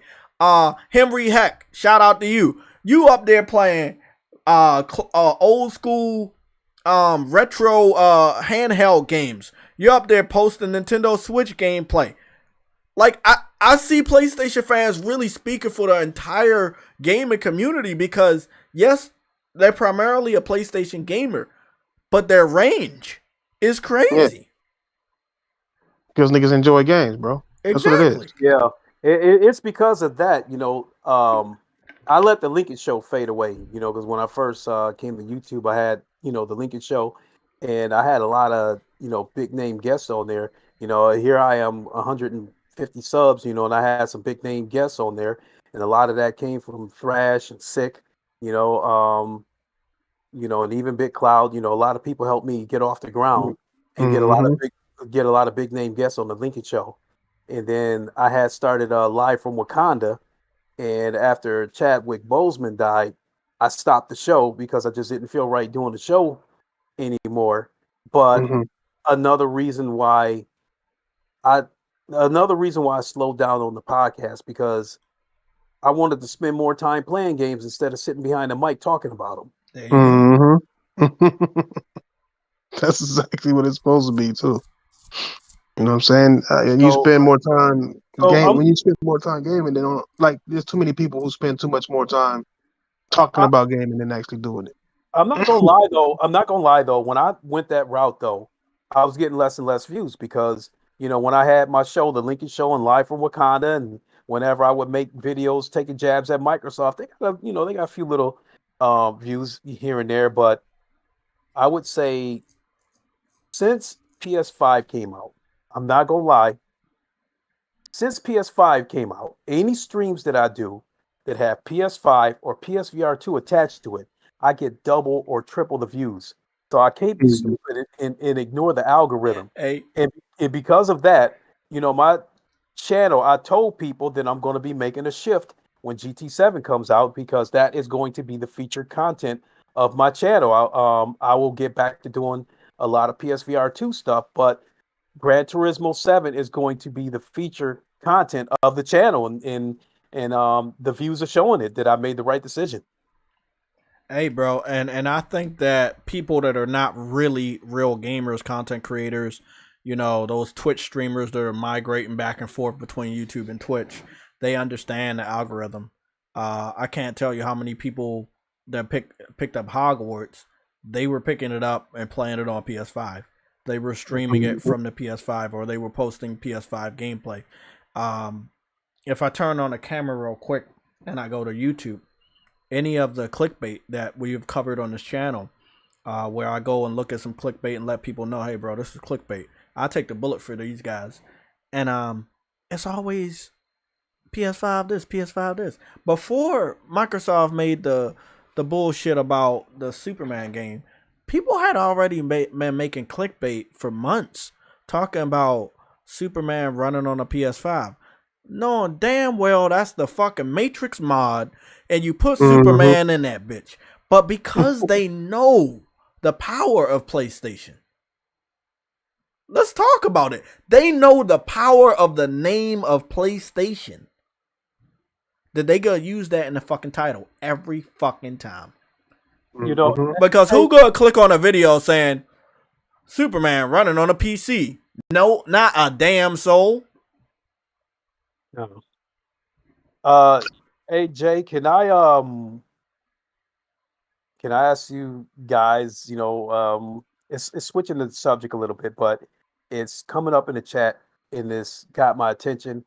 And I guess I want to ask y'all about the PS5 Pro. Do you think it's real? Oh It's gonna fuck. happen? Or do I think it's gonna happen? Yeah. I believe that we have heard this rumor for so long, based off of what happened last gen. It's all a possibility that it definitely could. But I feel like, what are we, 3.5 years in? So we got about 3.5 years left, right? Give or take, or a little bit longer, until it's like the eighth year. It's around the eighth year when the new gen's kicking, right? PlayStation normally lasts, their previous system always lasts 10 years. So, I mean, they could do it.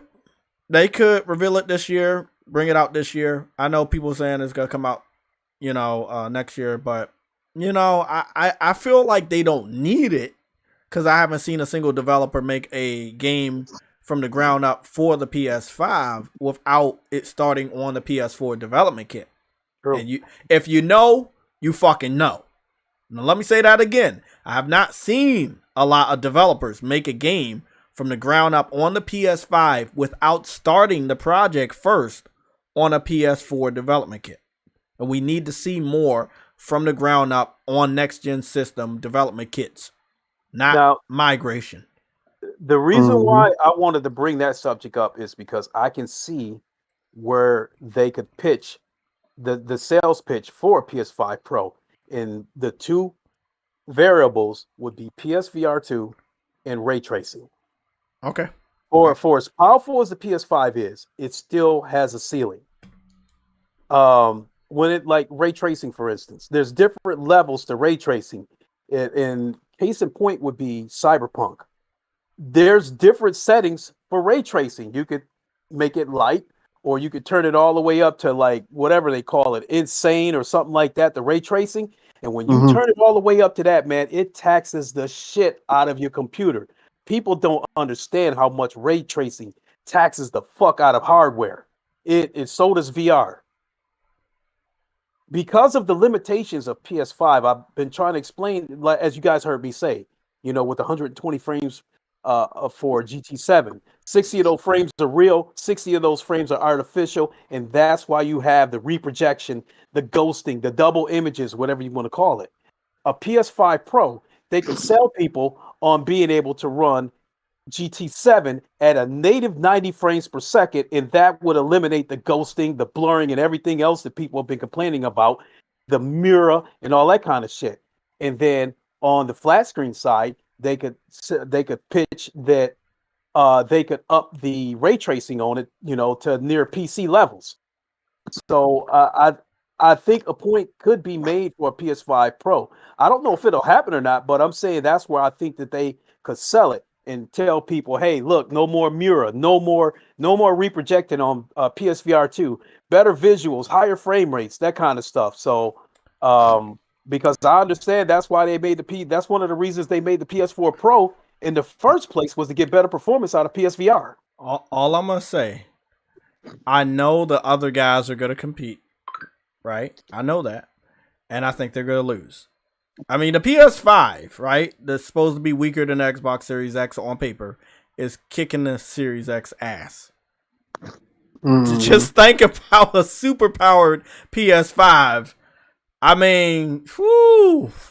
I'm not saying I don't want one. I think it's an awesome idea. I'm just saying I don't think we need one, right? But, hey, you can bring it out. It's cool.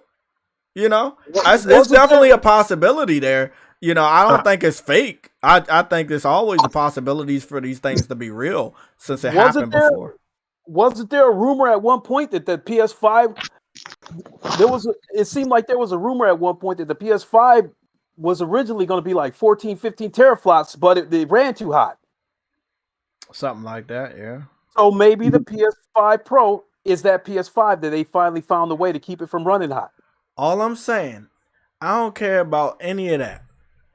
Your boy Mark Cerny gonna put his blessed hands on that device. And Digital Foundry just gonna be all smiles. Yeah, and then when you look at it from the hardware standpoint, the foundation of the PS5 is already there in terms of like PC parts, the CPU, the motherboard, the power supply, that kind of shit.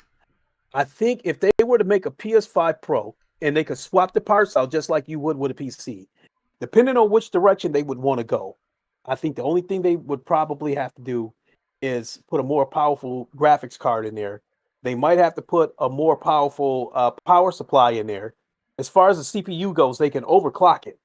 Other than that, a different case to distinguish it from the standard PS5. Because we know that the PS4 Pro looks a little bit different than the standard PS4. So that's where I think the cost would come from of a PS5 Pro. Well, if we're talking about a PS5, let me see what happened. I don't think it's going to happen ever. I don't think it's in the plan. This is what I want to say, Thrash. If we just got to follow the pattern, right? And it's not PS4 only, it's also PS3. So we had the Classic, then we get the Slim. And then we had a Super Slim on PS3. Then on PS4 generation, we had the Classic. We got a Slim, right? Yeah, was it? Did the Slim come before or after the Pro? The same time as the Pro. It came the same time as the Pro. Okay. Same time as the Pro. So they because they wanted to show off that pancake shit that they was doing. Yeah. Yeah, the design that they had. It's possible. I think it's more than possible. To take something else into consideration, Jay. When the PS4 launched, it launched at $400. Okay. By the time the PS4 Pro came around, the standard PS4 had went down to $300, and the PS4 Pro launched at $400, which means that the manufacturing, the research and development couldn't have cost that much if they were able to price the PS4 Pro what the standard PS4 used to be. So what I'm trying to say is I don't think it would cost that much more money for Sony in manufacturing, research, and development for the PS4, for the PS5 Pro. I think they would just have to swap out a couple of parts.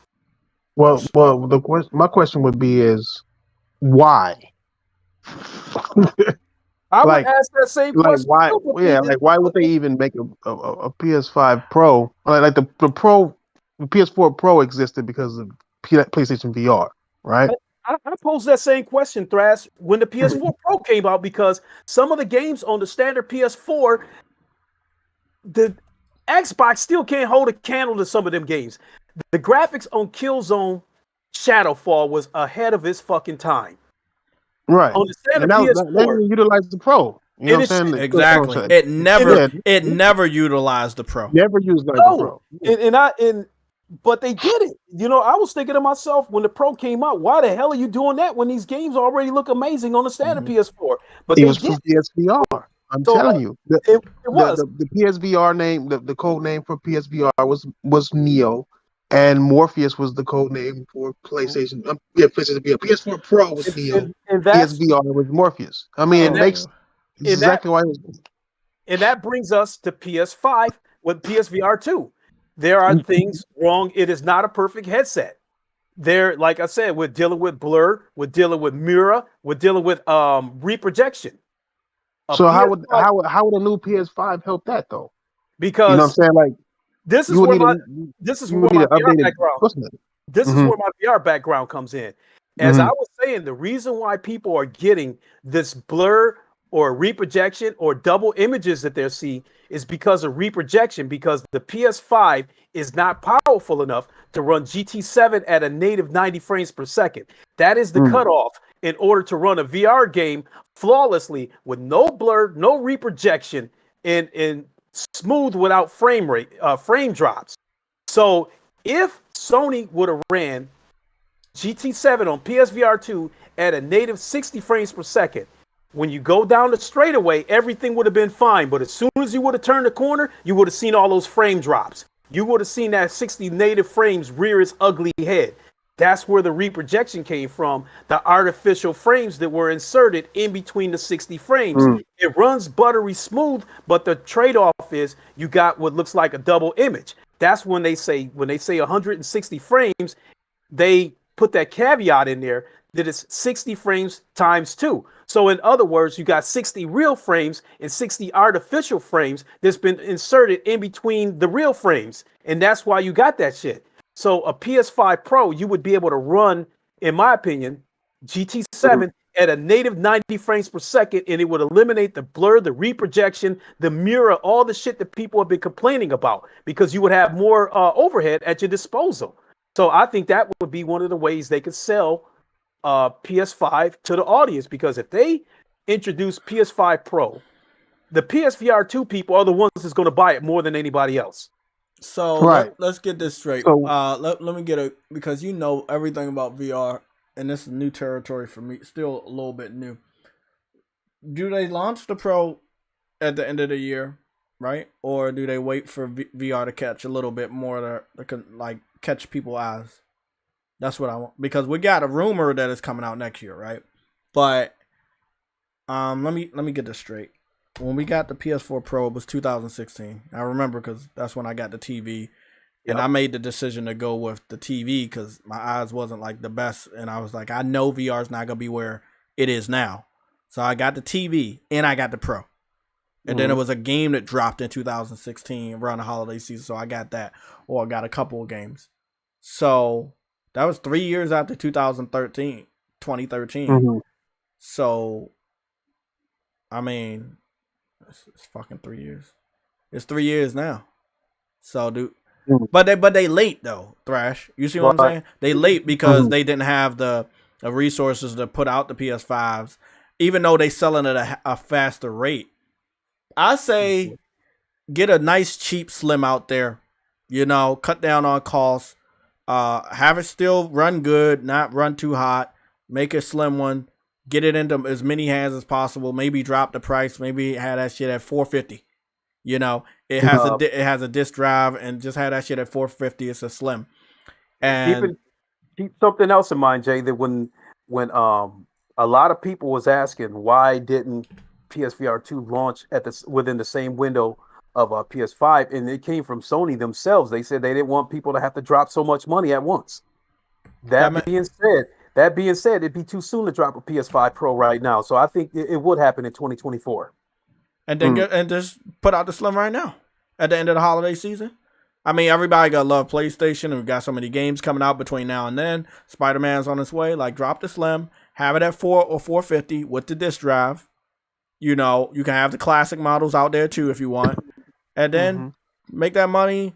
I mean, people might be ready to get the VR this holiday season, depending on other titles that are dropping or have already dropped. If they announce Half-Life Alyx in GTA for PSVR, like I think they will, I think they're going to announce it in the fall. It's a done deal. Again, we go back to the topic of this stream. I would hope that would be a nice surprise for people, because I feel like Microsoft is, if anything is possible, they're going to sabotage all the surprises. And from what I've heard, that is illegal to get that inside information and leak it out. Any information that we get leaked out, we all know where it came from this year. There's no ifs, ands, or buts. It definitely came from Microsoft. I don't understand why. Thrash, wasn't it like they ended up with 2019 till now information, but they wanted to go all the way back to like the beginning of PS4 or something about PS3? Yeah, PS3 era. Yeah, they want to go all the way back. Like, why did you need that much information? Yeah. Because like Sony said, they were trying to bully Sony. They were trying to, have them give information that is unnecessary. Like, what would be that point?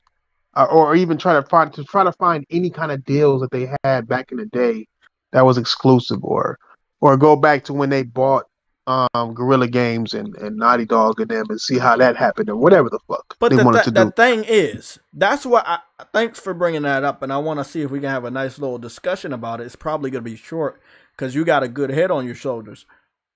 The Naughty Dog and Guerrilla thing.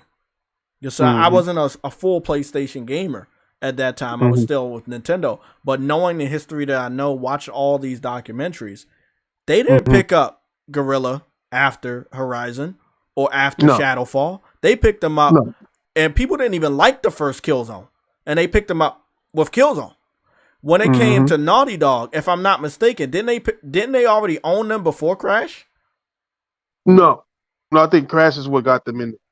And that was the first. I think Crash. I think Sony helped them make Crash, kind of like how they helped Housemarque and shit. Yeah, I know about that. Yeah, Sony, from what I understand from the history, the documentaries, they leased the license from Universal. Universal had these IPs for Crash and Spyro, but they didn't know how to make games. So they teamed up with PlayStation, and PlayStation teamed up with Insomniac at the time and Naughty Dog to do Spyro and Crash. Now, I mean, the way I was thinking, and I don't know for sure, but the way it looked is that they own both. And that's what a lot of gamers thought, even for Insomniac growing up, that Sony owned them. But we didn't really know. We just knew they was like really, really close. So I don't know what game it was, but it wasn't Uncharted. It wasn't It wasn't when they was like raking in the money. So for Microsoft to use that as any type of evidence is stupid. Because you're picking up Activision after they're already a household brand. That it's not. It doesn't carry the same weight. No.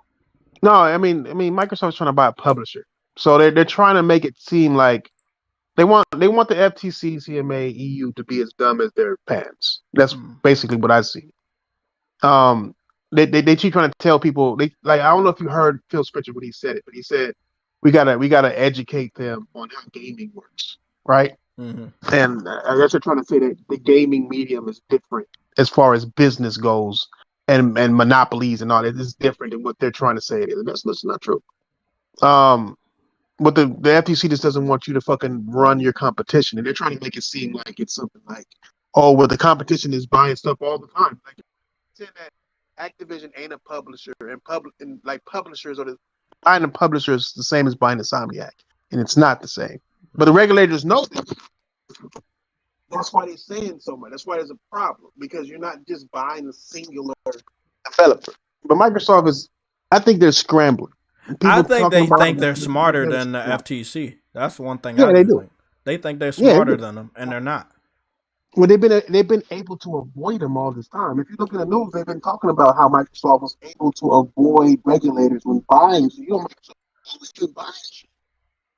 And the regulators never got on their asses. They'll get on Apple's ass. They'll get on Facebook's ass. They'll get on all these big companies, big tech companies' asses. Microsoft was able to kind of dodge a lot of that shit. But this is the first time they really, really had a big problem on the purchase. You know what I'm saying? And they want to make the FTC feel like, oh, they feel cocky when it comes to the FTC. As they shouldn't. They shouldn't feel any kind of cockiness at all. But they do. So I think they're gonna, I don't know about winning or losing this shit. I don't care. I'll be glad when it's over. But I think that they're gonna end up not getting this.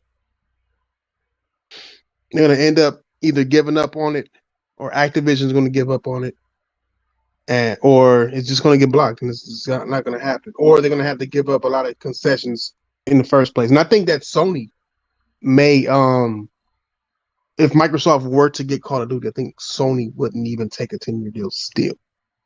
Still, they'd rather get their people used to not having Call of Duty. Mm-hmm. Have somebody else take up that space that Call of Duty is going to be leaving on PlayStation. Like, come on, Apex, Fortnite, do our own shit. Deviation Games is making their own shit.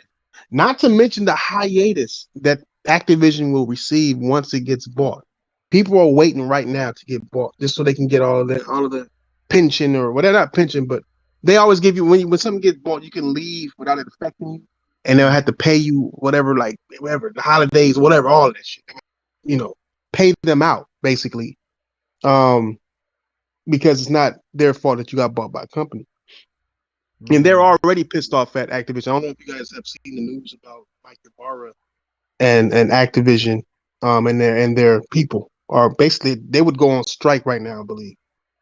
That's how mad they're not even paying them. Have you ain't heard about this shit? No. Like they took away their bonuses. They took away their bonuses and not giving them higher pay. And Mike Ybarra told everybody, like, well, we're dealing with it too. And it's like, no, you're not, bro. Like, so it's like we watched Call of Duty sell $1 billion and them celebrate them making $1 billion in like 3 weeks or some shit like that. But apparently it didn't make them enough to where they had to cut bonuses. You know, so it's like, yeah, I believe it's going to be a match fight here. This is why we go back to what I said about Xbox fans thinking shit's gonna go to Game Pass. If this shit's not solved by the end of the year, and there is some sort of new Call of Duty that launches at the end of the year, don't expect Xbox fans to support it, because they're gonna have the mindset it's going to Game Pass. And if you're telling me they made all this money but they didn't have enough money to honor bonuses, yeah, they get to the end of this year and you don't make the money that you was making last year with the Xbox crew, PlayStation fans might not buy Call of Duty on the level that they were buying it last year, because it might not be a good game. I mean, bro, that ain't good, bro. Oh my goodness, man. It is all bad, bro. Yeah. Shit is all bad over there. I feel bad for him. It's all bad over there. Just think about all the memories though from Activision, bro. They used to be somebody for real. Now they just a Call of Duty company. That's it. Everything else doesn't make money like that. Damn, bro. So I can't wait to see how it turns out. Xbox fans said that Microsoft blocked. They blocked BioShock, Mass Effect, and Alan Wake was going to PS3. Yeah, they did. They blocked all that shit. Yeah, they did. Especially Mass Effect 1. You remember that? We got 2 and we got 3. And then all the way at the end of the generation, we finally got 1. BioShock came over late. And then Alan Wake, we had to wait. Damn. Alan Wake, we had to wait till the PS4 generation to end up getting that. And at the end of the PS4 generation to get that. God damn. Yeah. It's outdated now. Exactly. I just don't understand. Like, does Microsoft want this fight? Because you pointing at everybody else. You're saying, hey, look at what they doing. Look at their closet. Or look underneath their bed. What about you? I think this is it, bro. I think if once this don't go through, if this doesn't go through, I think it's a wrap for all of Xbox. I think it's a fucking wrap. I think they either set it off or they're gonna shut it down like they did Mixer. And if it does go through, I still think they're gonna get rid of the Xbox hardware and just push these services. That's why they're putting Call of Duty. Oh, we got 10-year deal with this service, this no-name service. Mm-hmm. I think that's what they're gonna do to try to make money, get money off of being third party. That's exactly what they're doing. Xbox fans are literally watching this company slowly transition into being a third-party developer, a full 100% full-bred third-party developer. They are watching it happen, not understanding that in order to be as third-party as they can be, they would have to get rid of the Xbox One because their competition isn't going to want to do all of this shit when you have a competing console. They're not. So you think Sony will be tripping off of Microsoft buying Activision if Xbox existed? Think about that. You know? Exactly. If Xbox didn't exist, Sony wouldn't even be tripping.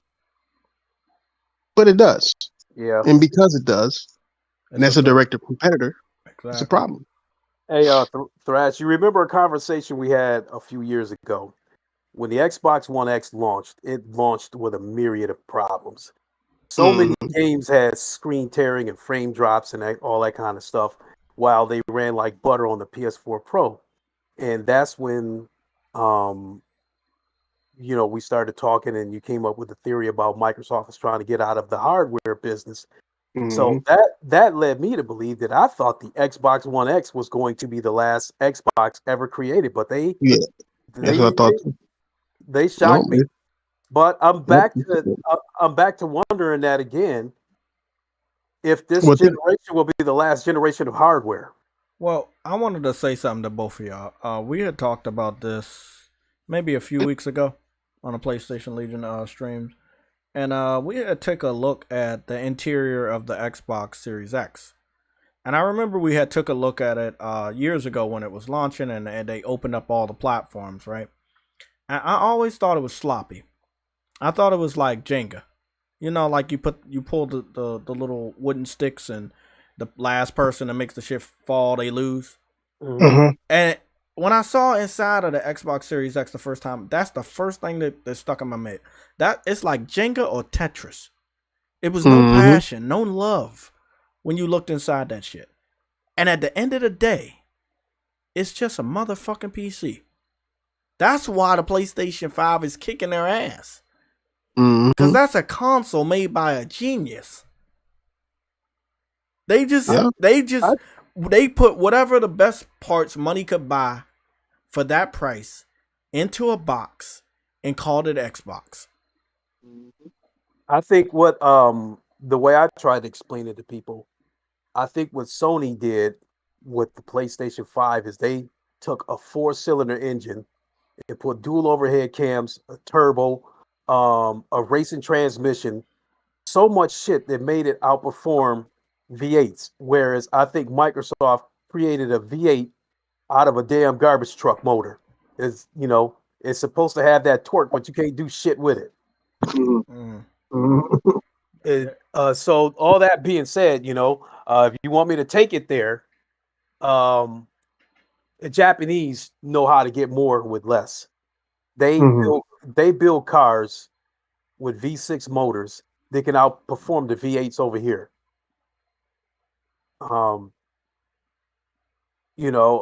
So yeah, they know how to build shit, and they also got to give props to Sony for giving Mark Cerny the freedom. Now, they probably learned their lesson from the PS4 because I did read an article that when they were developing the PS4, Mark Cerny didn't like it. He wanted more RAM. And I guess if he tried to tell them that early, they would have told him no. So he waited until it was time to present the console to the Sony brass. And when the shit did not perform that well, then he told them that it needed more RAM. And so they gave him what he wanted at the last second. But because I guess the original PlayStation 4 was going to launch with less power than the Xbox. So, and I remember reading this in an article. So I think when they did that, and a lot of games was running at 1080p on the PS4 and was running at 720p on the Xbox, Sony listening to Mark Cerny paid off. And then Shuhei left them butthurt with the 1080p makes you a better gamer. They still hurting from this day from it. But I think with the PS5, Sony learned whatever Cerny wants, give it to him. Yeah, at this point, and I don't know why that was even a question after what he did with the PlayStation Vita, the PS3, the PS4, and PS5. Whatever he wants, give it to him. Just don't fight. Come on, man. He gonna make you that money. Trust me. Shoot. Yeah, the way I see it, I think they didn't want to make an Xbox Series. They didn't give it a name, right? They didn't give it like Xbox Series X coming from Xbox One X. It just the Xbox One had a meaning because it was supposed to be one device that you use for your entire living room. The Xbox Series is just like what, a series of Xboxes? Is that what your thing is? And then on top of that, you build it and like you guys said, like fucking builder blocks or some shit, right? You split the fucking motherboard up. You didn't optimize it correctly. You put the Velocity Tech is mainly based on fucking a memory card. Took the bottom next side of the memory. Yeah. And then you launch with absolutely no games. Makes me feel like you didn't want to launch. You didn't want to come with games at all. I mean, you introduced it with Hellblade 2, and that was a fucking a video made to look like a CGI a rendition of what the Xbox Series can do, and it was absolutely none of that shit. Then you had your show to where you had two shows scheduled. You had one for your third party games and one for your first party games, and you canceled the third one. The third party game was a disappointment. The one they showed all third party games because all of it was on PC, none of it was gameplay. And then the second one was a grip of games. Now, did they even cancel that one? The one that was based on our first party? I'm not sure, but I know when they showed like State of Decay and Fable, and those were all, it was all CGI. So it's like you didn't even have games ready. Like, why did Sony have all these games ready? The Astrobots, the Distant Souls, the Ratchet and Clanks, and all of these games that they had that came to PlayStation 5 exclusively and made for PlayStation 5. Where was your shit made exclusively for the Xbox? Coming from your people. Why, when you had all of these fucking people, if they didn't buy Bethesda, they wouldn't have shit. All of these games Bethesda putting out right now would have been on all platforms. They literally bought these people and didn't and basically use what they had to try to say, here's some games Xbox play. Even though they already had Obsidian and all they already had, and they didn't come out with a game made for the Series X and S. Not even Pentiment was exclusive to the Series S and X. It was also on the Xbox One. So it's like, nigga, like I don't think that they wanted to make this game, bro. I mean, this system. Because there's your controller not even new. Yeah, you know what I'm saying? let me piggyback off of that, Thrash, because based on what you're saying about the architecture of the Xbox One X, the Series X, along with the fact that they didn't have any games at launch, I think Microsoft knew right out the gate that these consoles was not going to sell. Therefore, with the Series X, I think they only manufactured that console on an as-needed basis. We only gonna manufacture them whenever somebody buy a couple of them. And Microsoft, in my opinion, the Series X consoles that they were able to sell, they were able to sell them to the PlayStation leftovers. And what I mean by that is that Microsoft put on this big act and tried to act like the Series X was in just as much demand as the PS5.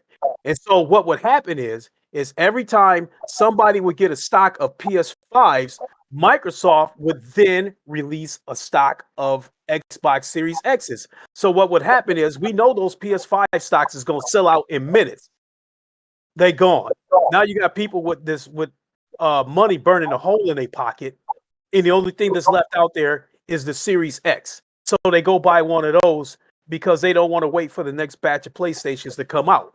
So basically, Microsoft was able to sell the Xbox Series X from the PlayStation leftovers, from the fallout of people who weren't able to get a PS5.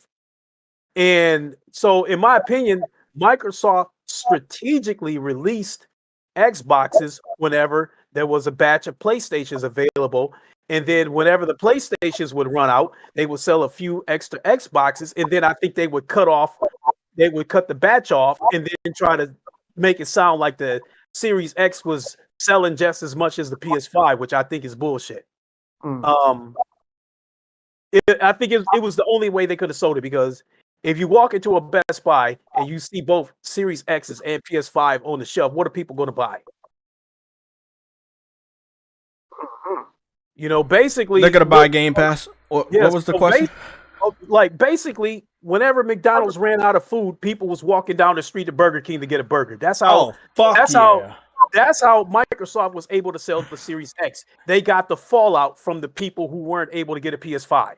Mm-hmm. Yeah, that's exactly what was going on. That's why they had a whole abundance of Xbox Series S. They didn't even want to sell the X. They want to sell the S. It's more money in the S. I believe when more of the games got realized that were already out, like Spider-Man, Demon Souls, they were already out, but more people were playing them, more people were showing them. Ratchet and Clank, Returnal, and then even with the shortage in 2021, it was like, yeah, I know Xbox is the only available platform, but it still don't got this, and that. You know what I'm saying? And I've always said this. I've said this over the last 2 months. As we get farther into this generation, especially this year, that one dynamic that Xbox doesn't have will definitely make sure people don't buy that shit. And that's VR. They will never have VR. That's a whole nother beast that you should be competing with. You should be. But they're not, obviously. But if you pick Xbox over PlayStation right now, and when I'm saying that, you decide not to buy a PlayStation and you buy only an Xbox, and that's where you want to get your gaming goodness from, you're right there. I can't respect you, because obviously you just don't you don't like games. You buying a platform that's giving you less. Yeah, that even here's another. If the VR hadn't came into play, they would still get their ass whooped up and down the block. And I think proof of that is Spider-Man Miles Morales. That game was always in the top 10, top 5 every single month.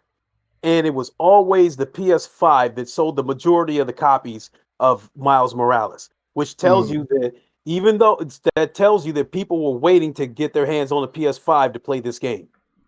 So yeah, Microsoft, they sold a few consoles because they caught the fallout from the thirsty people that absolutely wanted to have the newest shiny hardware. But for the most part, I think people was just waiting for the next batch of PlayStations to come around. I agree. I mean, we do a little review here almost every stream, and we basically do an update on the Xbox. not deep. And then we go to the Xbox YouTube channel.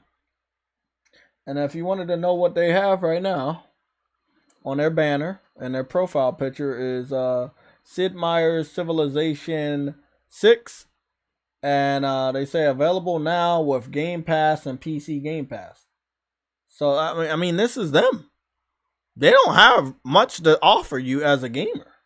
Mm-hmm. Like Thrash said, their focus is a PC. Civilization does not connect with any of the dude bro gamers we know are on Xbox right now. If I'm not mistaken, I didn't hear a single person even talk about this in the Xbox camp. I just found out the game was available now. I didn't even know it was available now. Oh. They haven't posted anything on their YouTube channel in 2 days. This is not an Xbox fan. This is Xbox, the official YouTube channel. The only things they're posting is multi-platform titles. Yeah. 3 days ago, they posted some Redfall story gameplay. I had taken a look at that video 2 times over. It is not good. It is not good. I hope Xbox fans kind of fall back. It's kind of like what is it? The High game. Hi-Fi Rush. Hi-Fi Rush? No, not that one. The other one. They had 2 high games. The one that Rick and Morty creator made. I really don't know, because to tell you the truth, I just don't really follow the Xbox. I know, I don't either. But that shit had flopped. But they were hyping it up so much. It's like they're addicted to disappointment. They have to be. Yeah, they at this point they really have to be addicted to disappointment to hype up every single game that has the Xbox stamp of approval. Just every single game. I think that the only reason why they can still make noise the way they do, in my opinion, is because of the influencers that Microsoft pays, along with the influencers that see you can be an overnight success by jumping up and being a PlayStation, Xbox, channel. I'm not gonna mention any names, but I watched some. People blow up, I watched some people blow up overnight by being an Xbox channel and talking about Game Pass and yada yada yada. I know. Well, I held back on saying this for a while, but after all the evidence that I had looked at, obviously Colt Eastwood is being paid. Mm-hmm. And then not just the YouTube ad revenue checks. I'm talking about he's met with a lot of the developers. They flew him out to the bro. He's getting paid, bro. He's on the take. Yeah. But Thrash was one of the people that felt like I think he had said something about that Microsoft had said they had spent like $1 billion or something like that in influencer revenue or something like that. How many influencers they were paying. And so Thrash had speculated that they're paying people from top to bottom, the big names all the way down to the all the way to the crumb side. Damn. That's legal? You can do that? I don't know. I thought they got in trouble doing that with game trailers back in the day. Well, I mean, people like, Colt Eastwood, I'm sure he'd probably being paid under the table. But I'm guessing probably like the smaller, lesser known influencers might be getting free games, might got a free controller or some shit like that. Damn, that's crazy, bro. Damn, that's what you got to do to make people like you. You got to pay them off. They don't want to be over there, but you got to give them some money to be over there. That's. Well, I think the brand was never going to stand on its own feet. True. I mean, after the 360, yeah, sure. I agree. And I think they knew that. Well, I mean, that's when I noticed a lot of Xbox fans getting on the internet, talking stuff about, I mean, everybody was engaged in fanboy shit during the 360 gen, but it was a little weird, seeing people just make those type of videos no matter what. And it was the second half of that generation that was really weird.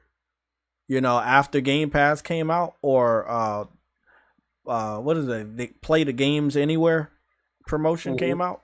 Things really started looking strange. I didn't notice the type of videos that were being produced by Xbox gamers. It was weird.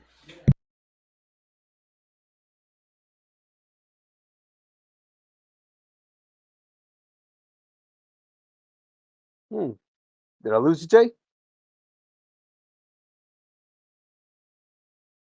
Yeah, I think we might have lost Jay. Might have ripped out his controller or something. I don't know.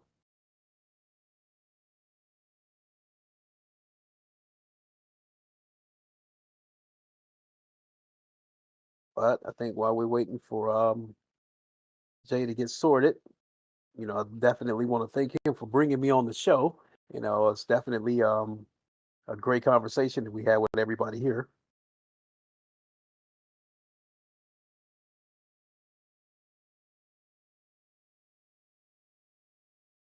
So, let me make sure my internet is still good. Make sure it's not me that got kicked out.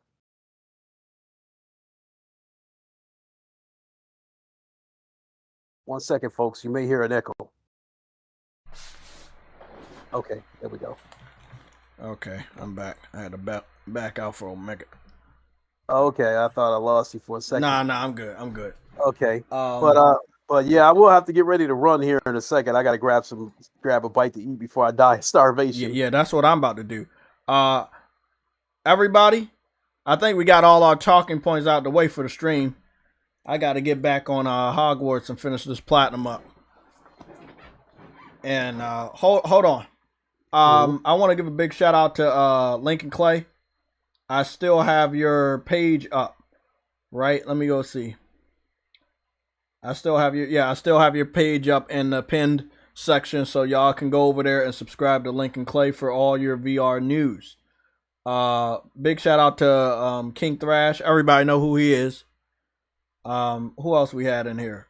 We had True Witty, Games for Eternity. We had Afro, and we had my boy Boca Loca in the chat. I want to thank everybody that came out and listened to us talk for all these hours. It's a really important topic, man. You got a lot of dirt in your corner, but you're worrying about what somebody else is doing. And I feel like we should prepare ourselves for leaks, for accurate news pertaining to PlayStation games or any other plans. Because Microsoft was able to get that information from 2019 to present. And I do believe that a lot of that information is going to get leaked out. So, again, don't be discouraged. It's going to happen. As far as everybody else in the chat, big shout out to Black Frost, Nelson Gaming, Worldwide Studios. We got Will in the chat. I never saw you before, but thank you for tuning in. Arnold is here. Mary Wilcox, Cooper Clips, Vedger came back to the stream today. Nice to see you. My boy Dez was here. Briarios, and Keshari. Thank you for tuning in, everybody. I will be on Hogwarts, but I will be available. So if you wanted to tune in and talk to me about anything on Destiny, you could do. Sorry, I'm saying the wrong words. If you wanted to hit me up and play some games with me on Destiny, you can do that. So I will be available for Destiny 2 today and tomorrow.